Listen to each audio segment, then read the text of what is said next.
You're listening to the Beans and Dice podcast, a podcast about how we game. Hey folks, welcome to the Beans and Dice podcast, Thursday night live call-in show.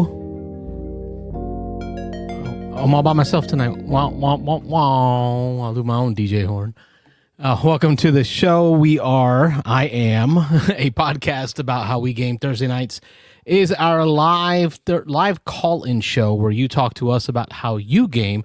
We open up the phone lines for you to talk about board gaming, what you got going on in the world, in the gaming world, and also any geeky goodness. Last week we had 4 phone calls. We're going to erase that and get us back to 0, and hopefully we'll get as many calls as we got last week.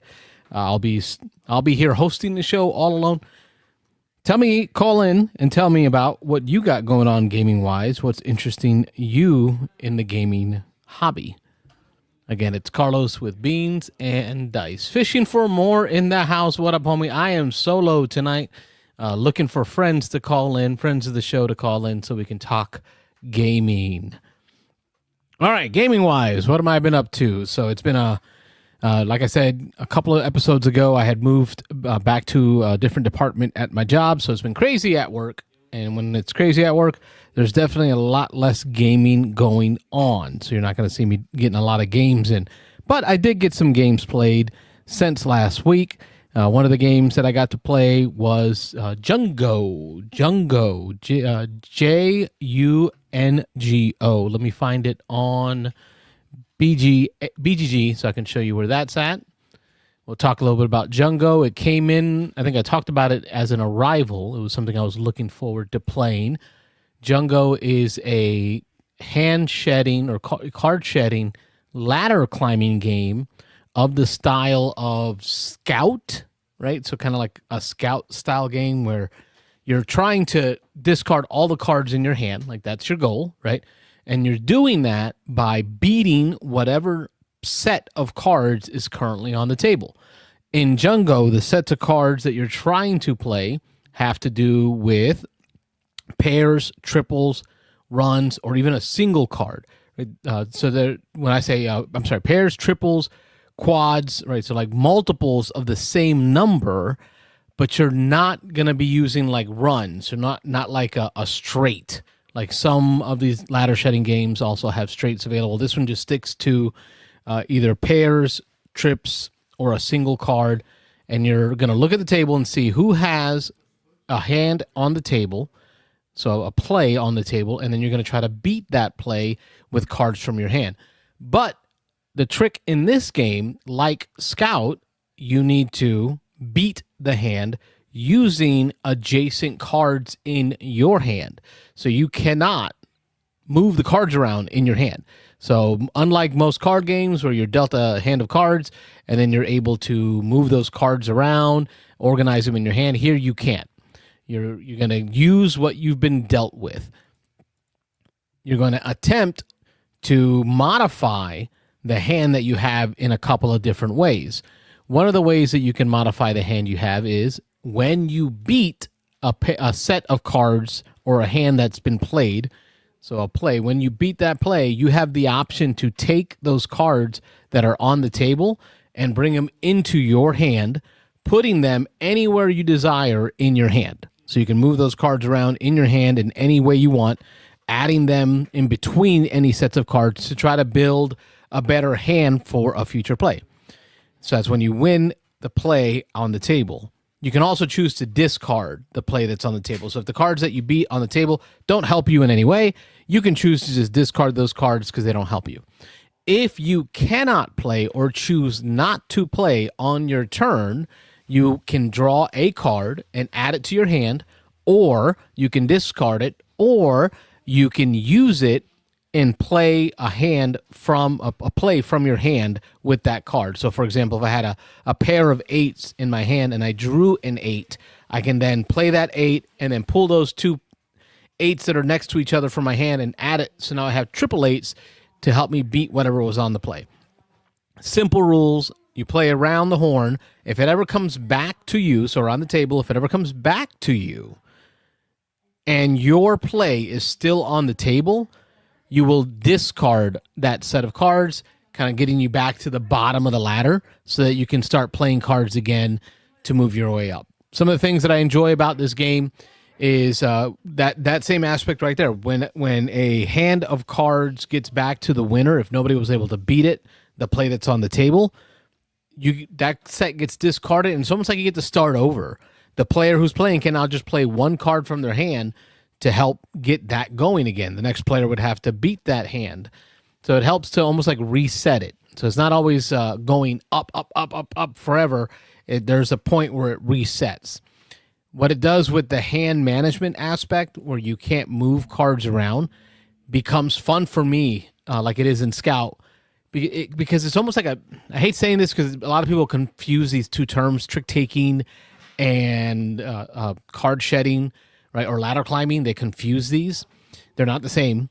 But in this style of ladder climbing games where you can't move your hand around, it feels to me like a trick-taking game, in that when you get a trick-taking game, you get a hand of cards and you look at it and try to figure out, how am I going to use this hand to win this game? In Scout and in Jungo, which to me is like Scout Light, Diet Scout, I don't know, Scout Zero, whatever you want to call it. It's like a lighter version of Scout. To me, what it feels like is like that trick-taking game. I get that hand, and I'm staring at that hand like, okay, how can I make this hand do things for me? Right? So that's where I enjoy that first draw. Like, okay, I got a hand of cards. How can I play this effectively? What single card can I get out there to help combine some cards to make a double or a triple, a pair, a triple, or a quad even of cards? Played it with the family, plays fast. So we had to play by the rules. It says you should play until one player has won 2 games because it's so fast. So that's what I'm considering a game. A game of Jungle will consist of multiple, matches, until somebody has won 2 plays of Jungo. Then that player is going to be the effective winner of that game of Jungo. Jungo is a recent release from our friends Happy Camper. Happy Camper also did Trio. You're probably seeing a lot of, if you're watching the show on YouTube, you're probably seeing a lot of similarities in the box and in the art and in the cards of Jungo to Trio. I think they both have a great place for family gaming. Jungo is now going to be my new everyday carry game. So it's going to be the one that replaces Trio as my everyday carry. And that's just because there's no memory aspect like Trio has, the memory aspect. And there are some folks that get turned off by memory. And Jungo allows for 2 to 5 players really easy without too much change in the game. Unlike Trio, there are special rules for different player counts. So that is one of my plays this past week. Jungo by Happy Camper Games. All right, what else have I been playing? I received my box from the Lost Ruins of Arnak Adventure Chest. So I got that in, and I've been excited to get it to the table and get it set up. I talked about last week where I set it up. So I was able to spend time setting that up and getting it to the table, getting it played. So what have I played? I have played the solo game. I'm currently, again, actively in a solo game, round 5 of a solo play of the Lost Ruins of Arnak, using the setup. So the Lost Ruins of Arnak Adventure Chest comes with these plastic trays, all in the box, dozens of compartments for the trays to control your items and make it quicker to set up. I know I posted up about the setup time it took me about 18 minutes from box open to setup of a solo game. So for setup of a solo game, it took me about 18 minutes, which it feels a little long, but compared to what it was before, it was definitely a lot faster. So I know I feel a little disappointed. I was hoping it would be quick. It definitely isn't what I did with Foundations of Metropolis, where I timed myself and got it done in 2 minutes and 20 seconds. It's not going to be that quick. But this is a meaty game. There's a lot of components in this game. It's a really good game with a lot of stuff involved. Getting it set up in 18 minutes is doable for me. I don't lose my desire to play the game by the time I'm done setting up from the adventure chest box. And that's important. A lot of the solo games that I do play, when I play the solo games, I will spend 40 minutes, 30 plus minutes setting up the game. And then by the time I'm done setting up, I feel tired. I feel like disenchanted because it just took so long to set up that I just leave it there for the next day. Whereas if I can keep it under 20 minutes of setup, I'm still got that energy and that desire to play that solo game. So I'm really hoping to get more solo plays of the Lost Ruins of Arnak chest out because this is one of my top games. So it's definitely in my top 10 favorites ever. And the solo mechanism is probably in my top 3 of games, top 3 games where you can play solo. Lost Ruins of Arnak is there because of the ease of that solo system. The Lost Ruins of Arnak Adventure Chest came with the new expansion, the Twin Paths expansion. I can't remember the exact name of it, but that also adds more ways to play solo.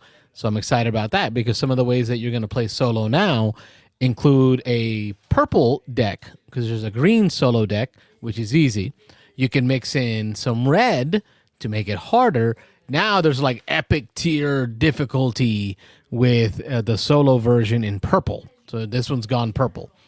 They've also added some board specific solo rivals. So these are decks that are gray and black for tiles for the solo deck that are specific to a research track, specific to a board. So I love how they're headed in this path of modular and of focused in, so you can get an experience based on the board you're playing, and the rival plays differently. Really liking that. And then it gives you 2 new boards, bigger boards. They're bigger than the base board. Imagine that, because the research track is a lot wider. So the research tracks in this new expansion are much bigger. Looking forward to getting those to the table. But I think I'm going to work my way through the expansions that I have, because I have not had an opportunity to play every single character in the Expedition Leaders expansion. I want to get those played, and then I want to get the 2 new leaders that were provided, asymmetric player boards that were provided in the campaign book, because the expansion that came with the campaign, the Missing Expedition, that campaign comes with 2 very unique leaders. We're talking their boards are different. They have gears on them that get manipulated throughout the game. So it's got me super excited about getting some more Arnak to the table. Happy to see that when I use the Arnak Adventure Chest, I'm able to get it set up a lot quicker. So that's what my plays of the Lost Ruins of Arnak chest have been. Got more Pixies played. Pixies is the small box card game. This one is something that I'm going to be very specific when I take with me. So what I mean by that is my everyday carry, my EDC, right? For me, Jungo fits right in any group, and it doesn't require a lot of space. Pixies, because it's tableau building, it requires a lot more space because you're going to need a grid, a place to play all these cards. So depending on where I'm going, this one might get thrown in my bag on the way out. If I know we've got room and if we're going to have opportunity to play it, Pixies is going in there. I'm really enjoying the solo play that I've been using the variant, but I'm also liking how easy it was to teach. The family seemed to enjoy it. My son got a win out of it in his first play, so he really liked it. I'm enjoying Pixies. It just gives me good feels of creating a grid, that spatial feeling, that spatial control feeling that you get with Earth, where you're trying to build a tableau, a grid on the board. I get that feeling out of Pixie for a lot cheaper and a lot faster and a much smaller package. Can't continue to recommend more Pixies. Pixies by Pandasaurus Games. Those are the games that I played this week on the tabletop. Things that I've been playing on digital include some Welcome to, finishing up a game of Diamonds on BGA, and just got invited to, I think, 4 games by Rob that I'm looking forward to getting into. One of them I haven't played before. at least on BGA, and that's Isle of Cats. So I'm looking forward to seeing that implementation. But we're getting some King of Tokyo. I think we got some Diamonds set up. We've got some Welcome to set up, and now some Isle of Cats. So looking forward to getting some BGA played. Make sure you comment below what BGA games are you enjoying. There are a lot of new beta games out there, games in beta on BGA. In the digital space, we are getting ready to start up our Thunder Alley League. It is a league as in multiple plays over a period of time where you're going to receive points. Thunder Alley is a racing game, a NASCAR-style racing game with road courses and ovals. Our man Dan from Your Turn is going to be, the commissioner. I'm not sure what else to call him. He's the commissioner of the league. He's setting it up on TTS. I have joined.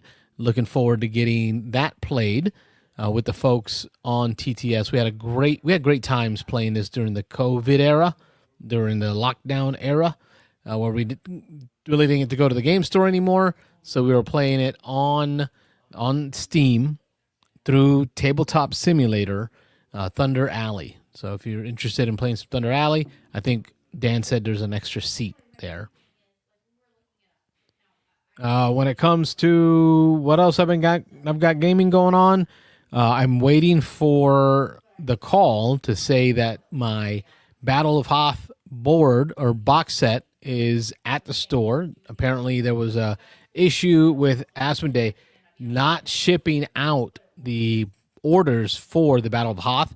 I know that Armada Games, I pre-ordered through them, and we're waiting for that call, so I look forward to getting some of that played for y'all. It was something I did buy, which was the Battle of Hoth. Looking forward to getting that played with you.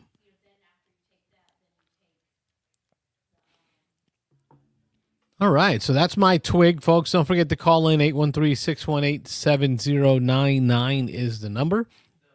Call in to give me your update, your twig, on things you've been playing. I did want to shout out a product that I bought. So it's not quite a game, but it is a product. So in playing Pixies, I saw one of the reviews on BGA. One of the peeps on BGA said that they love Pixies so much they play it 2-player and love it. That's the way they get it played most.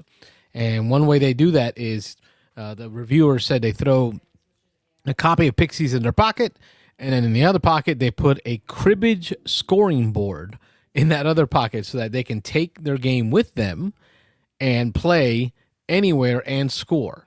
So that was like, oh, okay, that sounds awesome. So I did some research online trying to find like small cribbage boards. There were so many of them. They all felt a little large. They had this peg system, but this one that I found here on Amazon, it's called Cribbage Pocket by Edifico. That's Edyfico. And as you can see, it's intended to hold a deck of cards for cribbage in between two laser cut scoring systems. The scoring systems used are these laser cut dials. So these dials that you rotate to keep track of the score. I love that. I love the idea of being able to keep track of a score without having to use an app or a calculator or a scribble sheet. I can play 2-player Pixies and use this little 2-player product to keep scores for my wife and I, so that when we play Pixies, we don't have to leave the table to do, or take our attention off the table by pulling up a phone and using that to score. But what I really found in here, because I didn't realize it held a deck of cards in there, I'm able to fit my sleeved deck of Fox in the Forest into this little container. So now, not only can I take Jungo or Pixies with me wherever I go, I now have a way to score with this little, or to keep a copy of Fox in the Forest Duet with me. I'm sorry, just regular Fox in the Forest. Nice and snug with the sleeves. And that can go in my bag. I've got it. So I can have a 2-player game of Fox in the Forest to play. I can have a multiplayer game of Pixies, or I can have a multiplayer game of Jungo, all inside of this little handy-dandy collapsible scoring pad. So it's very cool. I like finding cool little nifty gadgets that enhance my gaming. In the chat tonight, Kyle Jeeves out of Chi-Town. Yes, sir. It is just I tonight. Just I. It's me and my Arnak board. That is it. Just my last turn of Arnak. So once I finish up with all my content, my twigs and my updates, I'm going to finish up my last turn of Lost Ruins of Arnak solo mode, so I can score it up and see how I did, which apparently is not that good. I've forgotten how hard Arnak is to win, because there's so many things you can do in Arnak which distract you away from like the important things, like the most of important things. But yes, it's just me tonight. 813-618-7099 is the number. Where's Rob, right? Where's Rob? Rob is at Dice Tower Retreat. I believe right now the Dallas Cowboys are playing the Philadelphia Eagles. So if I had to imagine, Rob is at a pub of some sort watching the game. I doubt that he stayed at the retreat when his beloved Dallas Cowboys are in a game. I'm sure he's putting priority to that. My buddy Wayne is out with his brother. Brother is in town, and I think they're going to be watching the NFL game together as well. So that's awesome. Family first. I know that spending time with family is very important, but I wanted to make sure to put on a show for y'all as best I could with what I've got. I know that they're the heavy gamers as of right now in their season of life, whereas I'm not getting in as many games, but I'll tell you about the ones I am getting in. All right, so that updates you on my twig. Something I wanted to do was go through the news. So what's been in the news, talk a little bit about what's been going on in the gaming world. I saved some articles that I wanted to share with y'all, and I saw some news articles in our community, our Discord community. For you all that don't know, our Discord community is in the link in the description. So in the description, you can find the link to our Discord community where you can join in and share any new articles that you found, anything in the news that you want to talk about, post it in there. I will gladly read it and find out what it is and talk more about it, because I love talking about board games. In our news section today, Captain Gamer posted a link to Brass Pittsburgh. So some information about Brass Pittsburgh was put out. It talks about Brass Pittsburgh from Roxley, going to debut on GameFound in early 2026.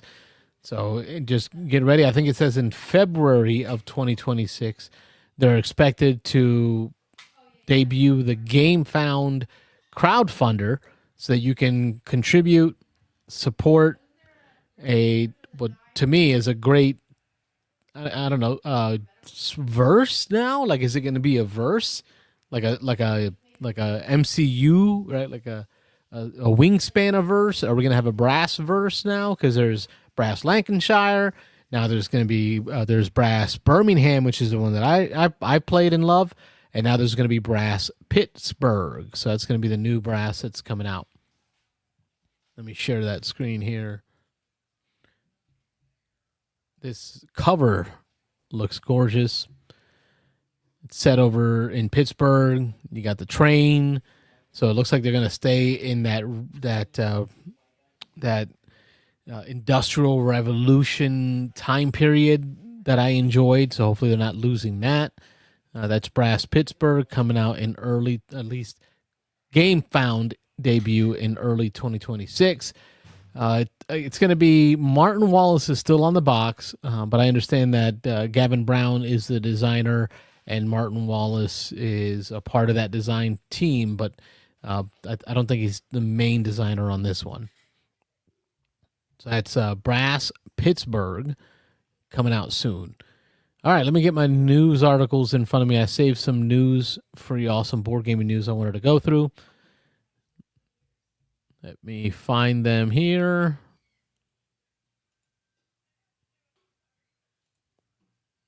Okay, one of the first ones I've got. This is an article about, let me share this tab. This article is about Alan Moon's redux of Ticket to Ride. I don't know what your thoughts are on this redux of Ticket to Ride. I cannot say that I won't buy it. I don't know about you, but this may go on my buy list, and that's just because Ticket to Ride is just so dependable of a game. So there's a review of this. Let's see if it shows some of the images of the changes. So here's some updates to the board. It's supposed to be new artwork. Pink trains are back. This is great. I've got a bunch of pink trains myself. Then it goes into talking about Ticket to Ride and why it's so famous. It's going to provide new route cards and new train cards that are all going to be the big size right up front. So you don't have to get the little mini cards and then buy the expansion in order to upgrade your cards. The cards do look easier to read. So looking at the route cards based on this expansion, the names of each city are much easier, more contrast, much easier to read. The points are separated out on its own background, its own numbers, so you can see what the value is. And then again, it does that great thing where it shows you the dots of where those two cities are to give you an idea of where on the map you'll need to connect. So that seems good. The board looks very similar. I don't see any big changes to the board here. So that all looks the same. A little more graphics here on the locations. You're seeing almost like a topographical map, almost like a, not even that, almost like what you would see in Google Maps when you see the buildings on the map. So they got some buildings in these different cities. And then are your train cards. They're the big full-size train cards. And they have the color coding system, the colorblind coding system. So for the folks that can't see the colors, they can just use the shapes. That's going to still be included. And looks like it's going to be Ticket to Ride. They gave it a Meeple Mountain reviewed this, and they gave it a 4 out of 5 stars. It's great. They would recommend it. It's still the same Ticket to Ride. Like, I don't see much changing about the game itself other than being updated. Are you gonna buy an updated version of Ticket to Ride? Is that what y'all been asking for? An updated version of Ticket to Ride? Call in, let me know. 813-618-7099 is the number. I posted this fun article the other day. It's an article about board games ranked by how much the box lies about the playtime. I thought that was an interesting topic. This is an article from The Gamer. So it's thegamer.com, and it's written by Kristen, it looks like Hitchcock. It's about 5 days ago this article came out, and it talks about different games that have lied on the box about their game time, like how long it takes to play. The first one on the list is Catan. The writer says the box time says 45 to 90 minutes, but in the author's experience, it's 60 to 120 minutes. And I don't disagree with that. I find Ticket to Ride can go long. I'm sorry, Catan can go long. Especially if trading is limited, where folks are not trading as much as you would need to get things going because they're being stingy or they're afraid that they're going to help you. I can see Catan going long. Next game on the list is one of my favorites, Betrayal at House on the Hill. Box time says 60 minutes. Maury Povich looks in the envelope and says the test show that was a lie. I can't think of a single game of Betrayal at House on the Hill that has successfully ended in less than like 2.5, 3 hours, period. So like, I know that some games have been botched, like where we mess up something in the rules, something in the setup of the betrayer, of the traitor. Or we read something wrong in the trader tome and kind of have to like pack it up for the night because there's no way we're going to finish it right. Outside of that, the game lasts forever. Like, I feel like it takes forever to play these games, but I still love them. I feel like I get like an RPG style experience from Betrayal at House on the Hill. The folks that we play with tend to ham it up when they play and they really enjoy it. So it's one of these long games that we're in for. Like, we totally know it's going to go long and we're going to enjoy it. We're here for the ride. That is Betrayal at House on the Hill, lies about how long it takes to play. Now, Risk, I don't think I've ever played Risk proper, like original Risk. I have played Risk Lord of the Rings back from the early aughts. I still have my copy with the fake gold ring in there. I've played Risk Legacy, which was intended to shorten the amount of time each individual play is. So I can't really comment by experience, but the box time says 1 to 8 hours, and the actual time is 4 to 12 hours plus, says the author. I wouldn't doubt it. I know that my plays of the Lord of the Rings one were pretty long. Great game, great system. I'm talking about the Lord of the Rings one. I can't speak to the regular Risk. The Legacy game really made it fun to play with family when you get to name your own countries. Risk lies about their playtime. Brass Birmingham, that is another liar. I can confirm this. This one might be more because of the players that are playing, Rob and I. And even when Wayne joins us, which I find him to be a pretty quick player, not really prone to AP as much, but even when Wayne joins us, there's this thing, like we're joking about it, about we need to make T-shirts where it starts with "I'm going to ... never mind." And that's what like Brass does. You're watching the plays, you're looking at your turn, you're preparing. What are you going to do before it's your turn? Then your turn comes up, and then you say, "I'm going to," and then you realize you don't have one thing that you need to execute on that "I'm going to." So then it's ... never mind. And you start kind of putting things back the way it was because you don't have everything. You don't have the coal connection, or you don't have the card with that location. For whatever reason, Brass requires this this focused view, but also a wider high altitude view of the surrounding areas of the things you're trying to execute, because you're going to miss something that's going to prevent you from doing it. I love Brass, one of my top favorite games ever because of the system, but one of the most frustrating parts is when you think you're going to do something and you realize you just can't. It's not going to happen. Not in this game. So Brass Birmingham, another game that lied about its playtime. Gloomhaven. So this one I would allow Rob to speak to more than me. I know that I've played Gloomhaven a handful of times. I've played through Jaws of the Lion, through at least 5 scenarios of that. And the plays I can't say they've gone exceedingly long, but I haven't also gotten very deep in the game. So maybe Rob or Nick can opine on how long it takes to play a game of Gloomhaven, because Gloomhaven on the box says 60 minutes to 120 minutes, whereas the author here says it takes 120 minutes to 240. Gloomhaven. Through the Ages, a new story of civilization. I can't speak to the board game. I've only played the digital version, which really helps speed things up. But even a digital game of Through the Ages, a new story of civilization, takes a long time. And Vladish Vatul, if I remember correctly, was the designer of this game. The box time says 180 to 240 minutes. But I think once you see something that says up to 240 minutes on the box, you kind of need to know you're in this thing for like 3 hours or more.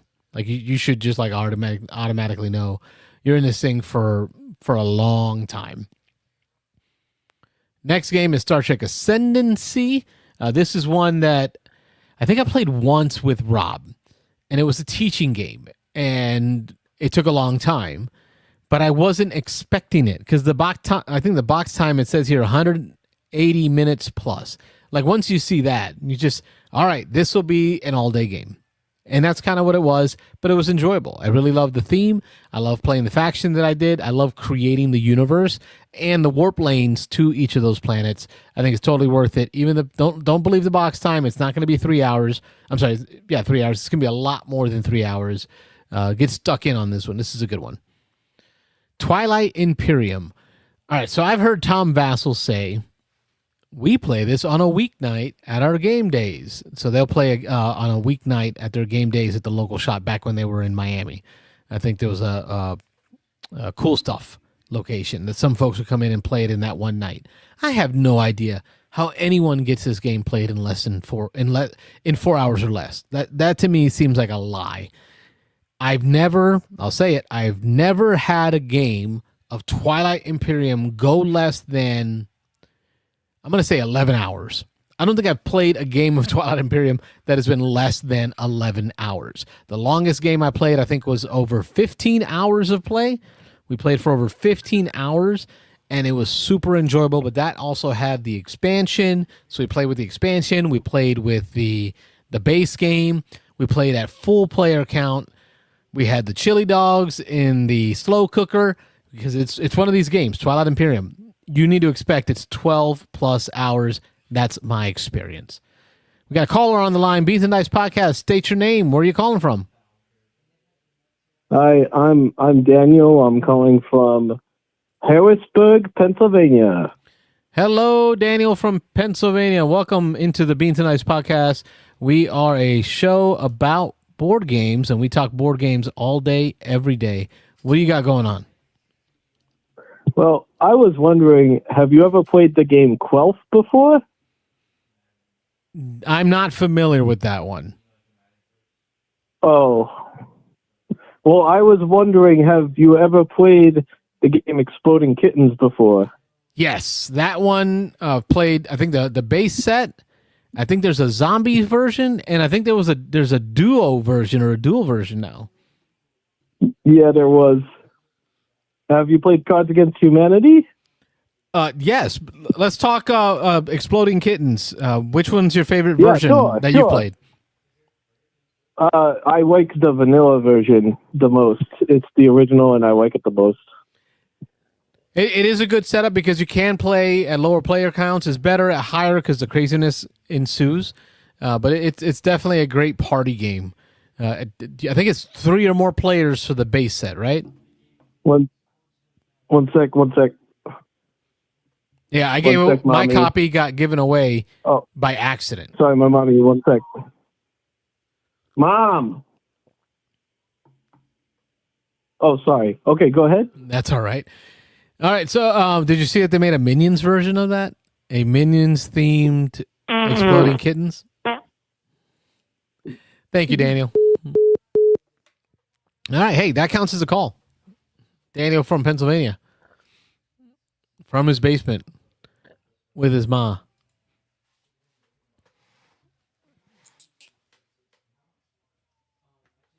One call, put it on the board. All right, so we were talking Twilight Imperium, the article by thegamer.com for board games that lie about their playtime. Let me pull this one up here and share.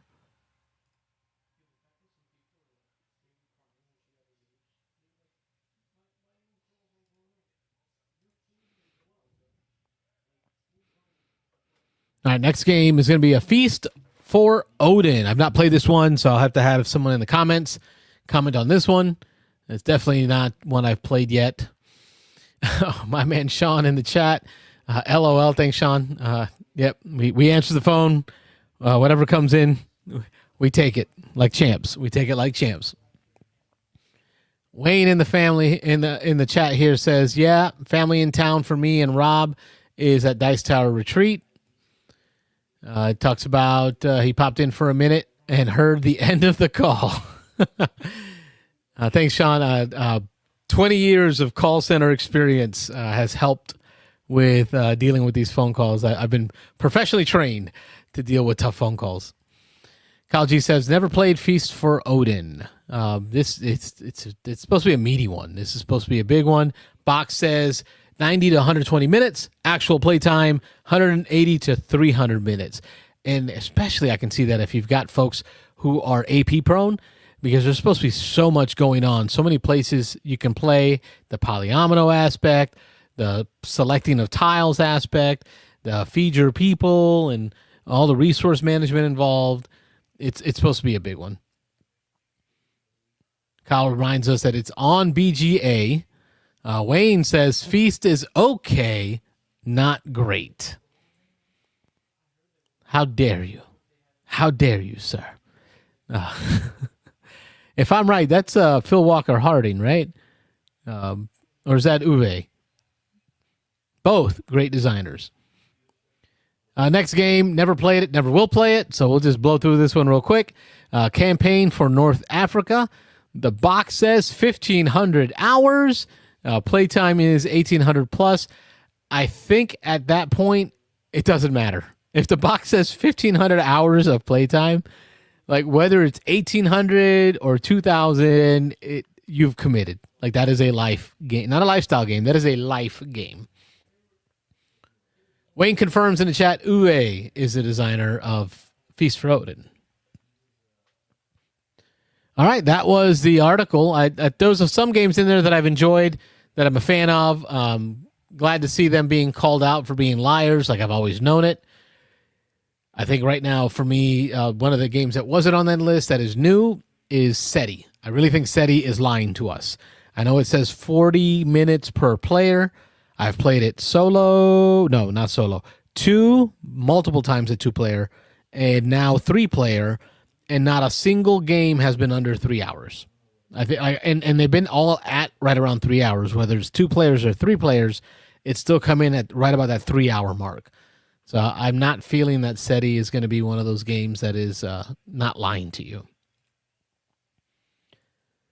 813-618-7099 is the number. We currently have 1 call on the board.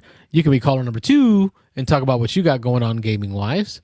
I'm going to continue pulling up the news articles that I saved to chat with you all about. In this next article, it's about the game that I just talked about playing. So I'm in the middle of playing some Lost Ruins of Arnak with my new Lost Ruins of Arnak chest.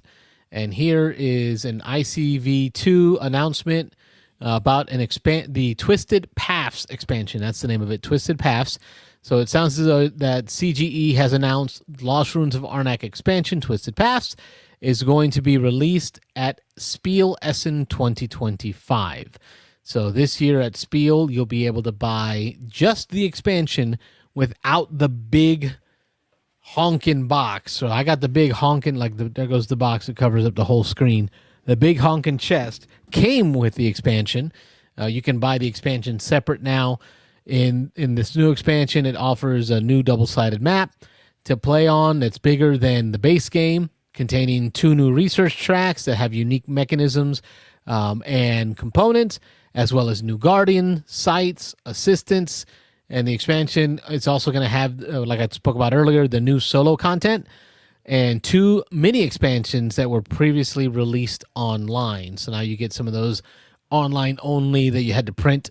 Mini expansions are going to be included in the Twisted Paths expansion. I'm excited. I'm really liking this big box. Looking forward to getting Arnak to the table some more.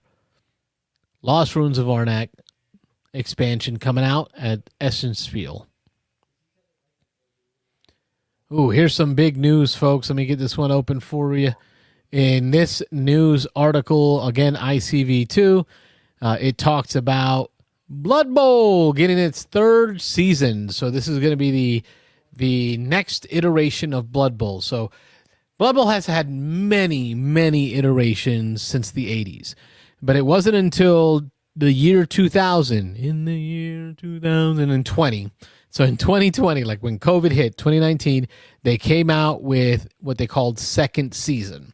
The second season was the most recent update since the 80s, 90s for Blood Bowl. So they called it second season, and it's been burning hot. Lots of championships, tournaments. I've been to a lot of them, participated in a lot of them. Now they're coming out with a 3rd season. They're going to be updating the rules in this new edition slightly. So it's mostly taxonomy changes, so like word choice changes, terms. So they're going to make sure that everything has a term, everything has a keyword, so it's easier for coaches, that's you, the player, to know how the game plays. They're streamlining some things, and for those of you that have played before, they're adding new actions, and a new action that's being added that I'm super looking forward to. And I think this is the one that bothered Rob the most whenever I taught him Blood Bowl. There's an action you take to pick up the ball. And in regular Blood Bowl, all the way up until this new edition that's coming out, the 3rd season edition, it was pretty difficult to pick up the ball. So if you failed picking up the ball, your turn ended. Now it's the opponent's turn. In this new edition, they're adding a secure the ball action, which allows you to pick up the ball on anything but a 1 on a D6 roll. That's awesome. So if you roll a 1, of course you're going to fail. 1s are like critical failures in Blood Bowl, right? And so if you don't roll a 1, your player will be able to pick up the ball. This is going to help for folks who struggled with that aspect of like, how can I not pick up a ball? It's football. I should be able to pick up the ball. Guess what? They fixed it. They added the pick up the ball action. So here's a gallery with some images. It's going to be, I believe it's Bretonians, which are almost like noble or like human knights and squires, that kind of a faction, versus, and bringing back my man Michael Fortino from Armada Games, his team that he's played forever are the Tomb Kings, which are like an Egyptian skeleton mummy team. Hasn't been officially published in Blood Bowl for decades. Period. Like decades. So they're bringing the Tomb Kings back. I'm sure Michael from Armada Games is excited. The Bretonians are more of a human team, so you're gonna have your knights and your squires. You can see that. You see some images here of the knights and the nobles that are going to be in the Bretonians faction. These are like they're supposed to be like the good guys, right? The noble good guys. And then now you'll have the Tomb Kings, which are going to be like the undead. These are big brawlers. They don't die. Like they've died once, they're not dying again. You're not killing them. You're not taking them off the board. But they also, because they're undead, have like no skills. Like they stink at football. They struggle throwing the ball. They even struggle picking up the ball. You got to trade that off for their strong constitution and their strong strength. So I'm super excited about another edition of Blood Bowl to add to my shelves. I have multiples of them all over the place. I am a huge fan of Blood Bowl, if you haven't picked up on that already. So that's ICV2 talking about the new launch of Blood Bowl. All right, let's see what else is in the news here. Let me get back into the news articles. Continuing the news conversation. If you see anything you like, you see anything you've been looking forward to, make sure you call in to talk about it. 813-618-7099 is the number. Come share the joy with me of what's coming up in the gaming world. What are you looking forward to spending your money on? All right, let me get these articles back in front of me. Some of this. Here we go. Next article is it's going to take it back to the Euro world here. Well, I guess after I take this call. Beansanddice podcast. State your name. Where are you calling from? This is Ron from Atlanta. Hello, Ron Frazier. Thank you for making it a call-in show with call number 2 going on the board. All right. So are you flying solo tonight? Totally solo. Rob's at Dice Tower Retreat, and Wayne is spending time with family. Oh, okay. I totally forgot about that Tower Retreat. I added myself back to the wait list. I had gone with Rob 1 year, and I think it was the year that it was COVID because it was like October. But I think I'm gonna. I want to get back to that. I put myself back on the wait list. Oh yeah, Retreat. Like, I like them both, right? Like, I like the full Dice Tower Con experience with the 3,000 people or so. But I believe my first experience with a no. Yes, my first experience with a Dice Tower like organization was Retreat in 2021. I remember because I went down to Orlando with my family. They stayed with me, and like they enjoyed the resort hotel while I played board games. Right, and the time of year is still decent enough weather-wise. It's still warm enough here in Florida. They can enjoy the pools, enjoy all the activities, and you can enjoy more of a calmer game experience. Right.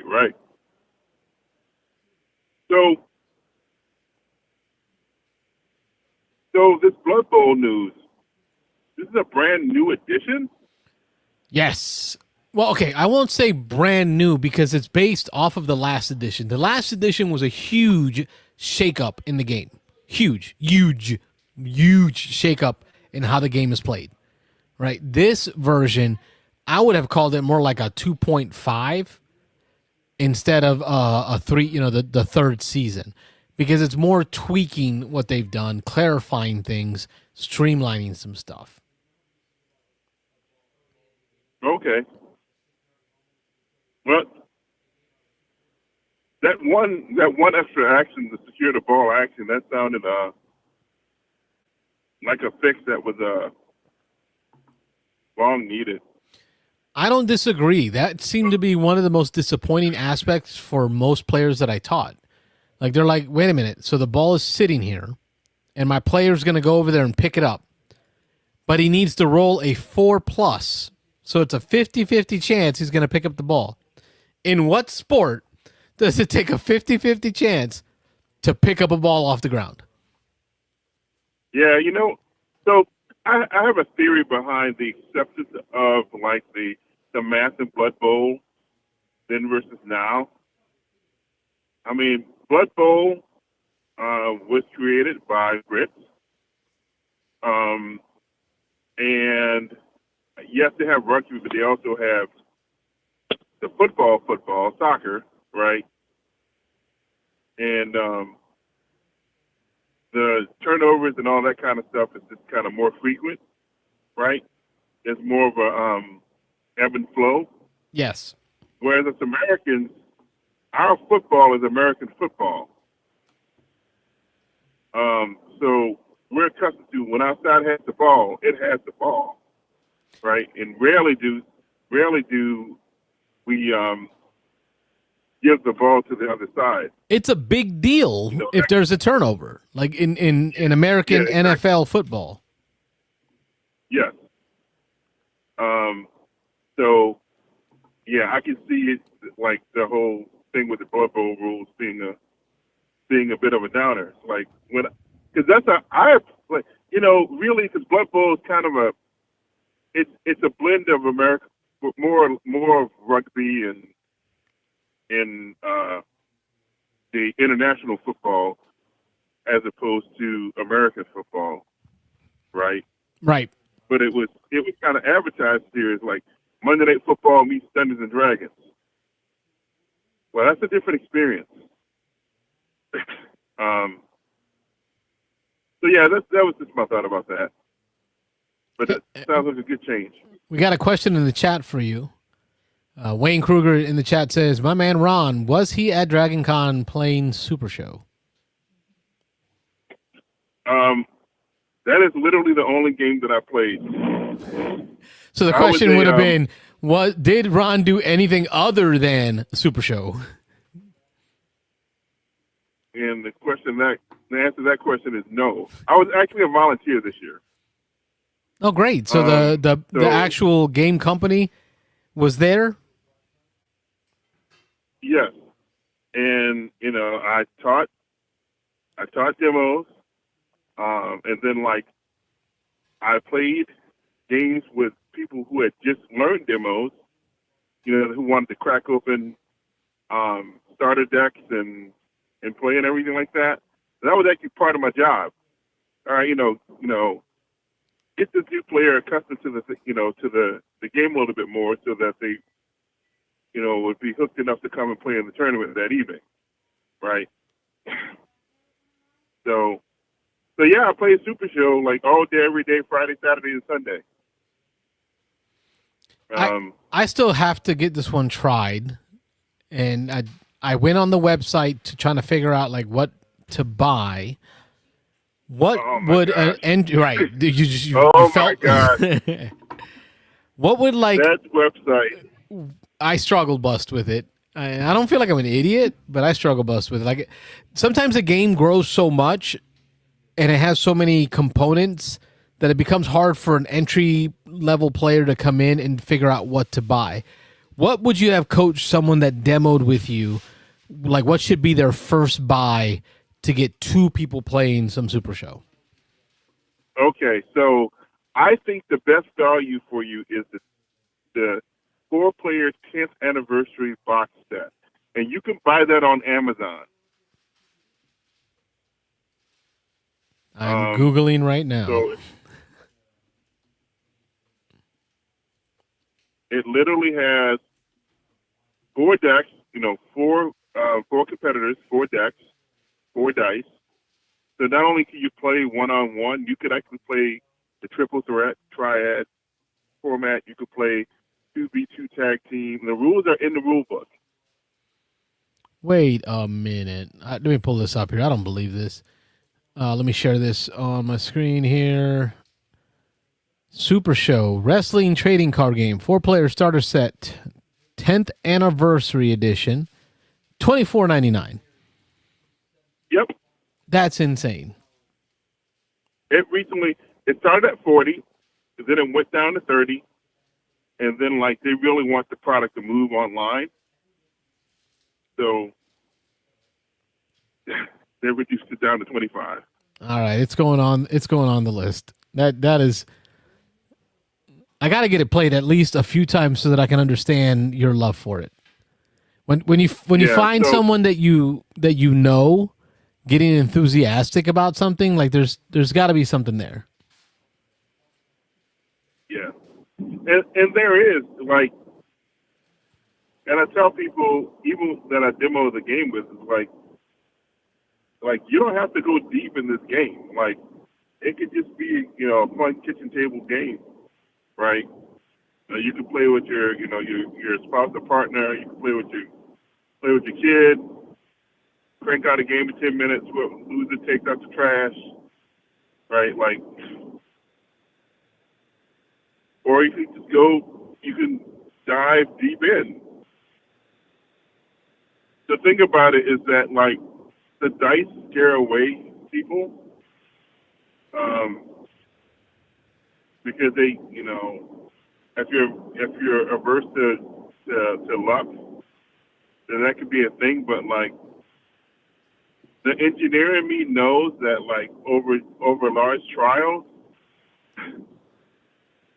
it all balances out. Especially if you're rolling 2 dice, the bell curve will hit. Yeah.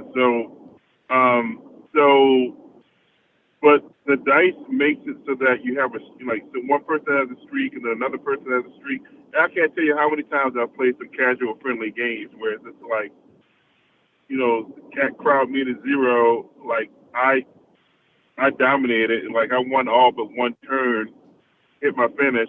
My opponent broke out, and then at that next crowd meter, their dice started heating up and they ended up winning, right? It's just how dice games go. And then there's, character gimmicks that mitigate dice luck and all that kind of stuff. And for that reason, I love Blood Bowl, because it's that roller coaster of emotions that it takes you on. There's no set. There's always a chance. You telling me there's a chance? Yes, there's always a chance. Yeah. So that's where I would start. Either that set or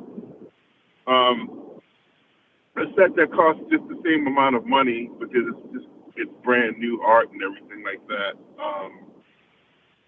They just released a 2-player set that's for sale on the Super Show website, but it only has 2 characters in it.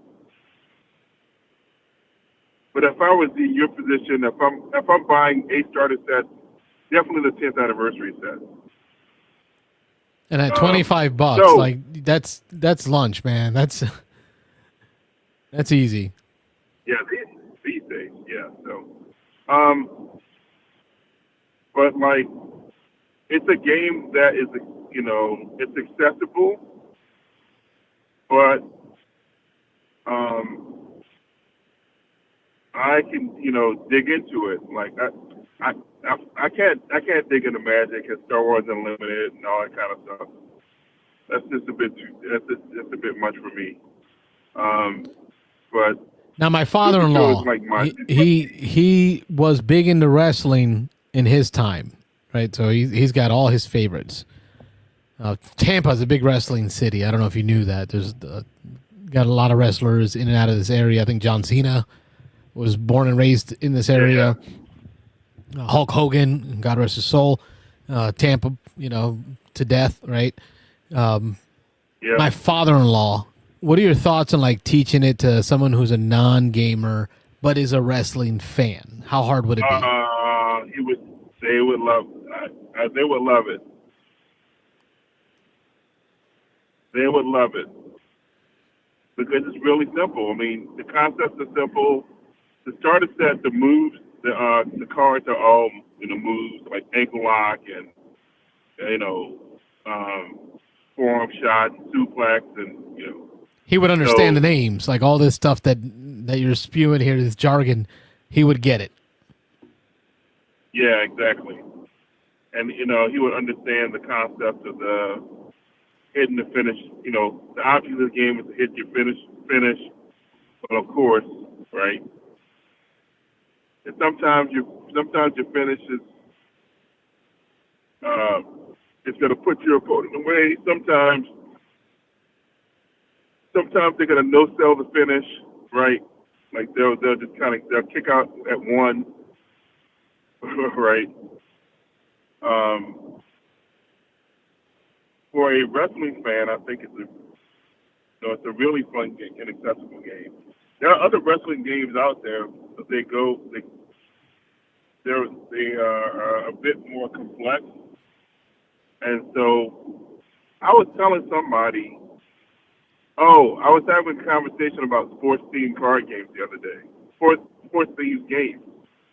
There are plenty of sports themed games out there. But my number one issue with sports themed games in the history of them is that a lot of them go for simulation and deep levels of simulation. And they take forever to play. You're consulting all these charts and all this kind of stuff.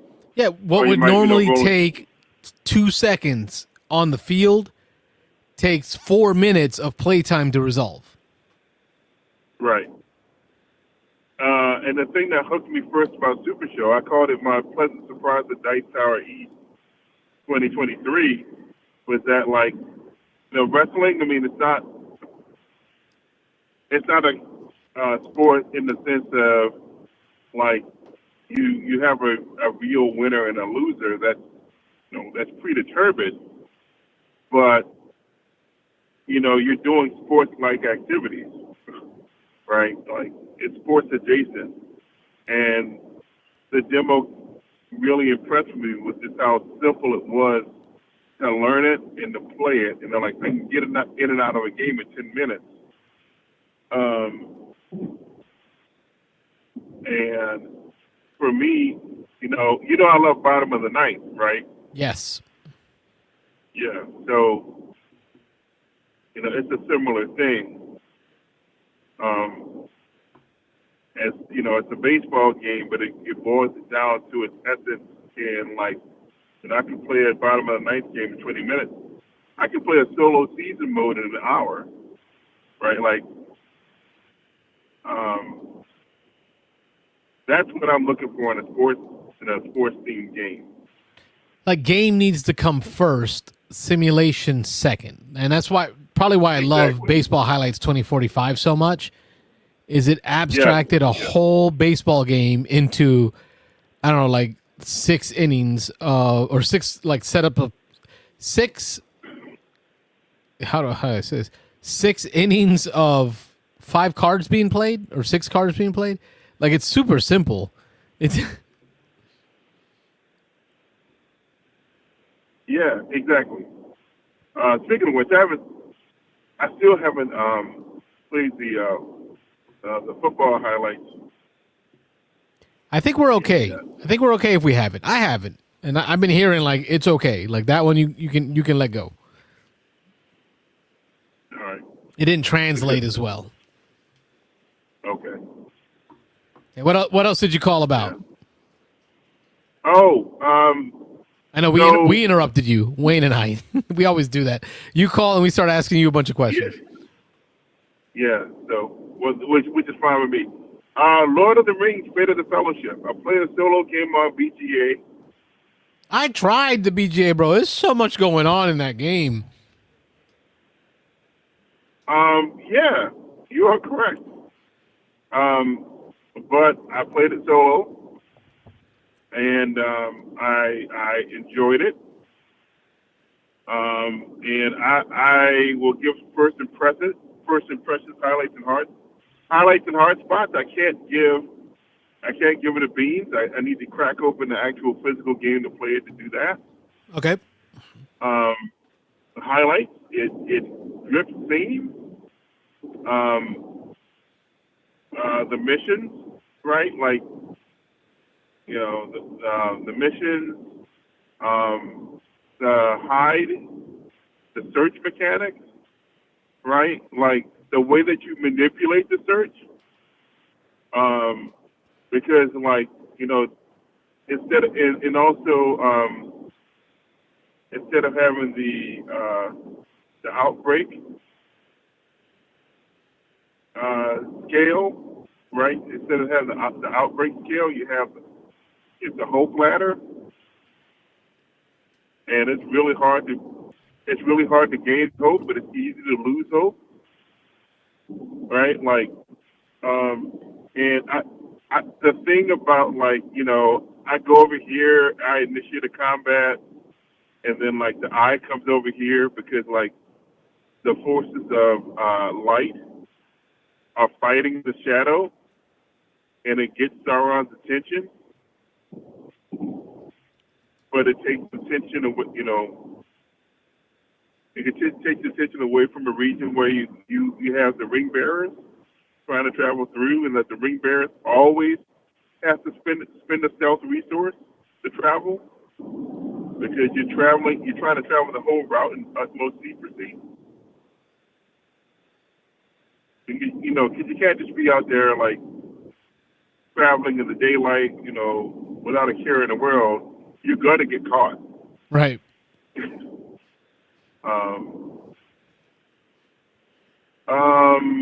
Hard spots. For a pandemic system game, I think it is the most complex pandemic system game out there. And I don't know if that is a good thing if you are not a Lord of the Rings fan. If you bought this game because, it's a pandemic system game, and, there are people that are fans of the system, right? Just like there are people that are fans of Catan, and they're fans of, I'm drawing the blank, but Right.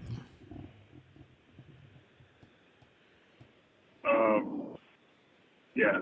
Like Command and Colors. know. I'm a fan of the Command and Colors system, and I'll take any theme of it. I'll take Napoleonics, I'll take World War I, and I'll take Star Wars. Thank you very much, Asmodee. Yeah, yes. By the way, I'm picking that up. I don't have any Command and Colors games, but that one's gonna get me. Beansanddice approved. As a side note, right? So as a pandemic system, what were your thoughts?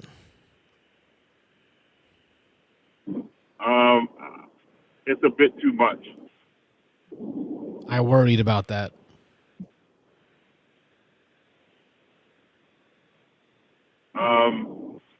As a cooperative Lord of the Rings game powered by the pandemic system, I really like it.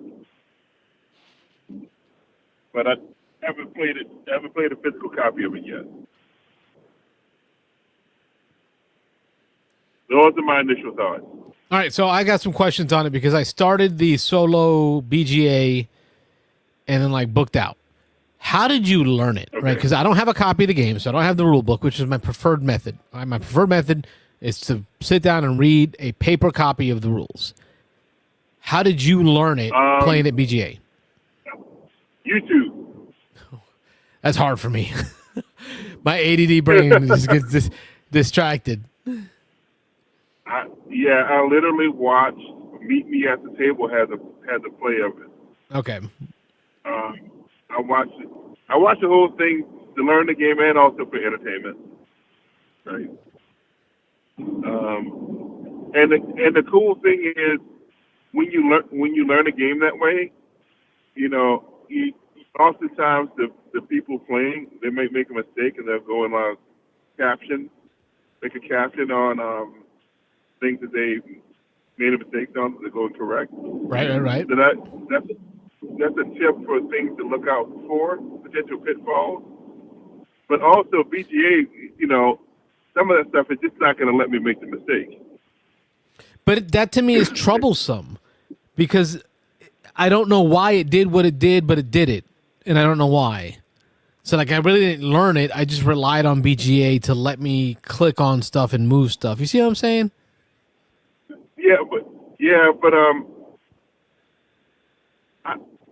But in my experience, when I wanted to make do something that was illegal, it told me, well, no, you can't do that. I got to do something else. Okay. Okay, so it helps. It helps. It just doesn't prevent you from going to that space. It tells you why. Exactly. I can't move the ring bearers because I don't have a stealth. I don't have a stealth icon or a card with a stealth icon on it. So, was this a sit down straight play, or was it on? I'm trying to gauge at least on the BGA side, how long it took to play. Oh, this was async. Okay. So it was over a period of time. Yeah. Which is another advantage of playing solo on BGA. I'll come back to it. Although maybe I shouldn't have. Maybe I should have just sat there and did it in one sitting. I'll have that time tomorrow. Because my girls are spending the night with their godmother. The wife and the girls are having a girls' night tomorrow. We're gamers when wife and the daughter are out, and our first priority is, all right, I get to play a game. Yeah, I mean,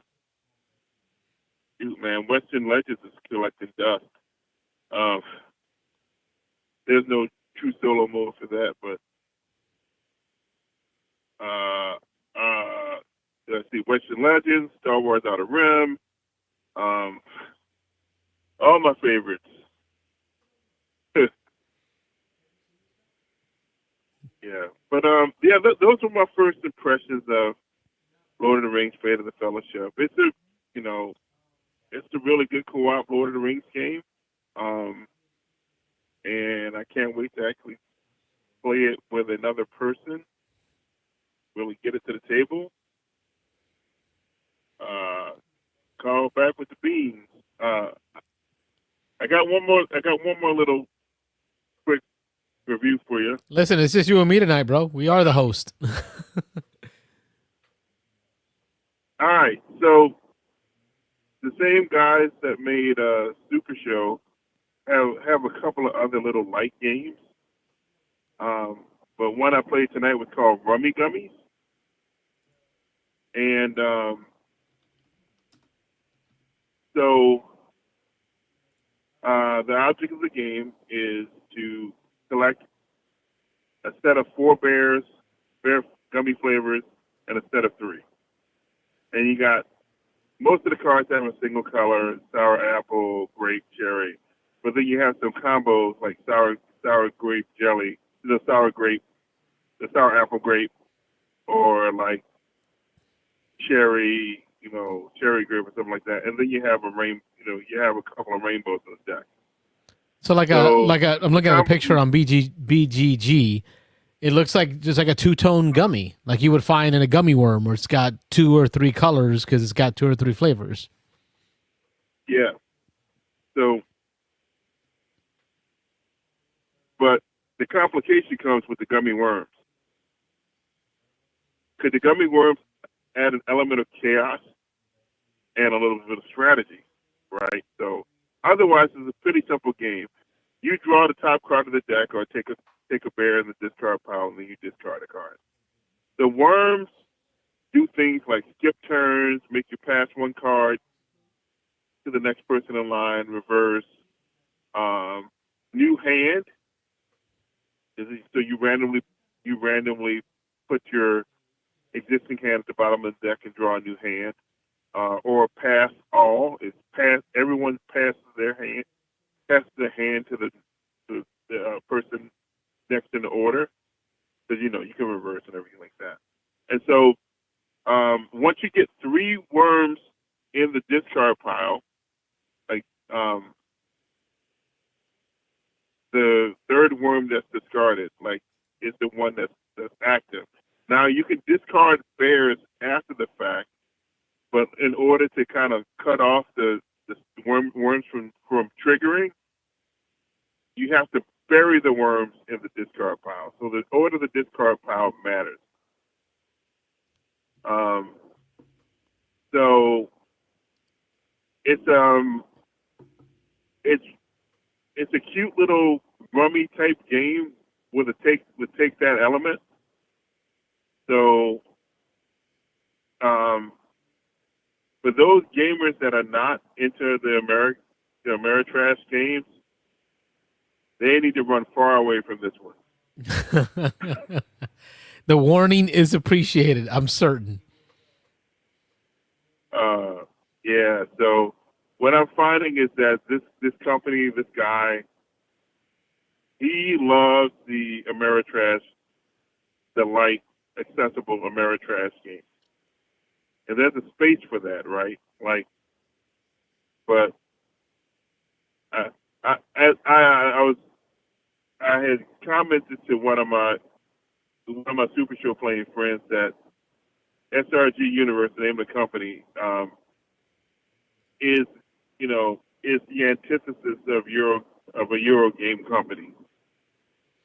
So, you're not coming here for deterministic board games where, you predetermine your turns 5 steps ahead. That's how you keep balance in the force. Like there's the Stonemaier, and then there's the gummies. Like it keeps balance in the force. But it's like so long as right, and the thing is that like everybody buys in, right? Like if everyone there buys into what you're playing, it'll be a ton of fun. The problem is when you have the one person that's there for I don't know, viticulture. And you play rummy gummies. That person's gonna be in for a bad night. But I had a fun time with it. So us adult volunteers from a venture crew, we played it. I got it to play with my girls. I don't know how my youngest is gonna handle it. I think we're gonna have to be on the same team. Hurt feelings, yep. By ourselves. Yep. You got to watch out for that.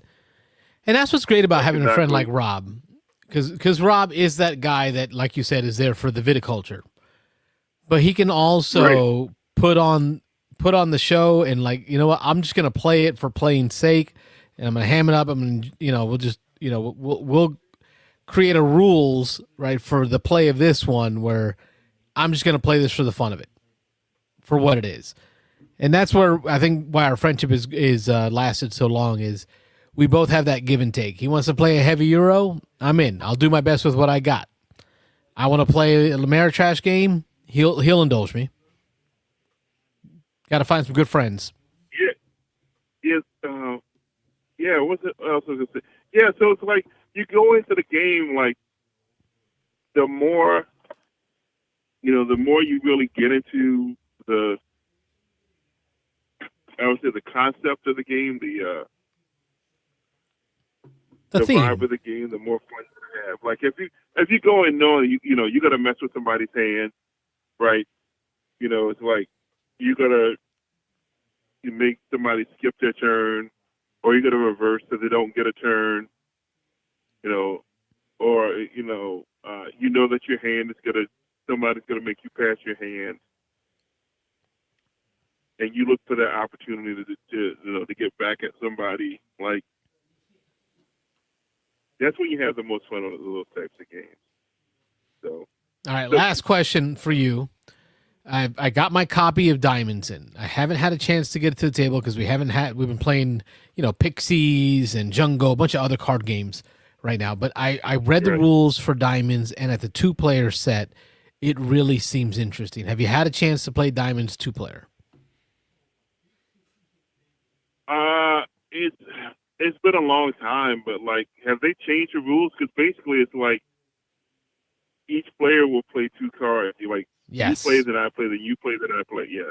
Right. So it's very tactical in that you can combo up your 2 cards to trigger multiple suit actions if you get it done right. Yes. Yeah. And that's different, and that's a different way to play, and it's really interesting, right?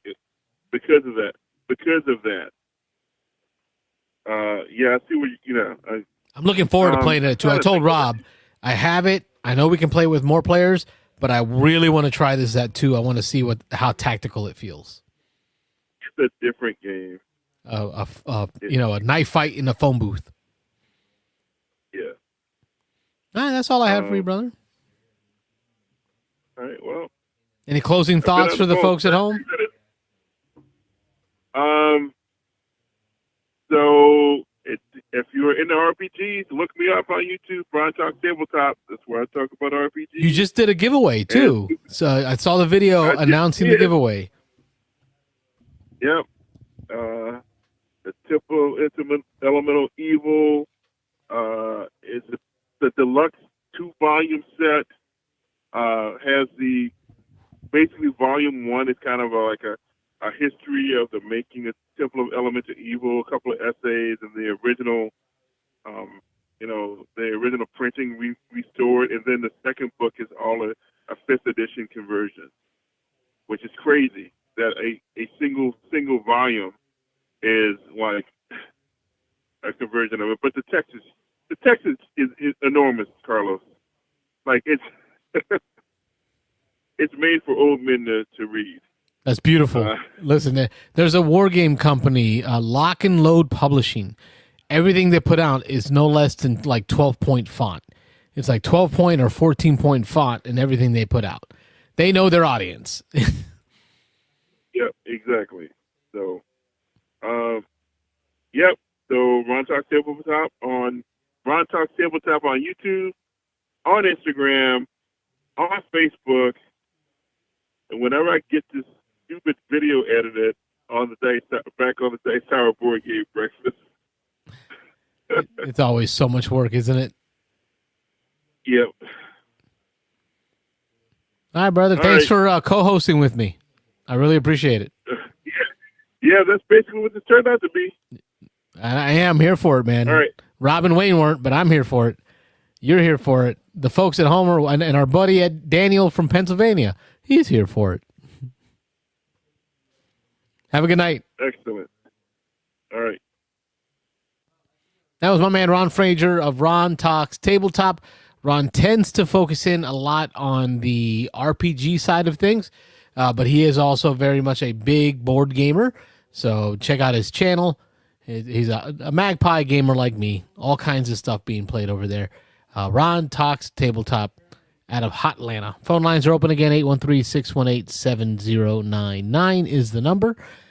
We did my Twig, so we talked about the games I had played this week, and we have been going through some news articles that I had saved for y'all. So here's another news article that was interesting to me. Big announcement. Stonemaier Games in the news announcing 3 games, and look how cute that is. Wormspan Dragon Academy is probably the biggest announcement of the day. It's an expansion to Wormspan. Stonemaier Games announced 3 games that will hit retail in October 2025 after being released on their web store on September 10th, 2025. Wormspan Dragon Academy is the first expansion for a Wormspan base game. This expansion adds new dragons and caves to mix, as well as objective tiles to add it to the mix, dragon guilds, and a round tracker. The expansion plus the base game is for 1 to 5 players and plays in 90 minutes. Now, I know that that's probably going to be the biggest announcement here, but the one that I was most interested in is the Tokaido Duo is the Stonemaier Games version of the Funforge release of the same name. The Stonemaier version adds character guides and an Automa solo mode to the game. These editions will also be available separately for players that already own a copy of this game. Tokaido Duo. And then finally, of the announcements, going to be Smitten 2. Smitten 2 is a micro game sequel to Smitten. This standalone, designed by Ryan S. Davis, features 9 new cards, as well as modes for solo play and 2-player games. Smitten 2. These are the big announcements from Stonemaier Games. And so I'm looking forward to at least the Tokaido Duo. I know that Wormspan is a big hit. I'm certain some folks have been excited about starting to get the expansion trains going for Wormspan. But if I can hear Rob now from his seat at the pub watching the game, it's, but where's my Finspan expansion? But where's my Finspan expansion is what I would imagine Rob would say. Continuing in on some articles of interest to me, Epic Warpath. Mantic unveils Epic Warpath. This is another ICV2 article. The new small-scale sci-fi miniatures game line. In this article, it talks about Mantic unveiling its Epic Warpath. If you're anything like me, and the late 90s is when you got into Warhammer miniature gaming, one of the big games that drew me to this hobby of wargaming was 40K Epic. The problem was 40K Epic was kind of going out at the time, so finding it was very hard. After Warhammer decided to stop, after Games Workshop decided to stop publishing the Warhammer 40K Epic, it went away. What it was is it's a 15, I think it might have been 6 millimeter or 15 millimeter. I can't remember exactly, but it was tiny. Very tiny little Space Marines, right? Like you can put like a whole squad of Space Marines on a dime. That's how tiny they were. And you had these really tiny tanks, the size of like micro machines, that represented these huge tanks, versus these Tyrannid, which was like, if y'all have ever seen the film Starship Troopers, they were like bugs, and arachnids, right? So they would come in from the other side, these giant spider-like creatures that were bug-like creatures that were attacking. But everything was done at this really, really tiny scale. So battles were epic, hence the name Epic.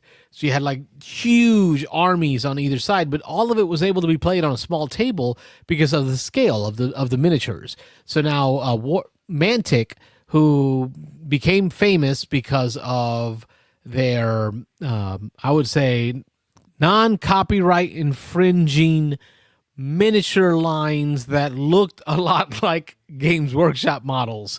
That's how they became famous. But then they started creating their own games. They brought in some greats like Cavatori, who came in there and drew. I think Priestley was also one of the Games Workshop designers that came in and designed some games for Mantic. There's some awesome rule sets now in the Mantic line. So they're going to come up with a line of minis and a game of Mantic Epic. I am for this. Like, I'm going to show some pictures here for y'all on the YouTube. You can see what I mean by tiny. Like, if you're painting this, it doesn't take much. You're just slapping on a couple of colors on these models in order to give them some life. And outside of that, some shading, and you're done. Like, it's a great scale to play war games out of. In the chat, my man Chris saying, howdy, guys. And then he realizes it's just Carlos, and he says, good evening, Carlos. It is just I today. Myself and Ron was my second caller of the night. So he and I got to chat for about half hour. Phone lines are still open. 813-618-7099 is the number. Thanks for jumping in the chat there. Right now, I'm just catching up on some news articles that were interesting to me.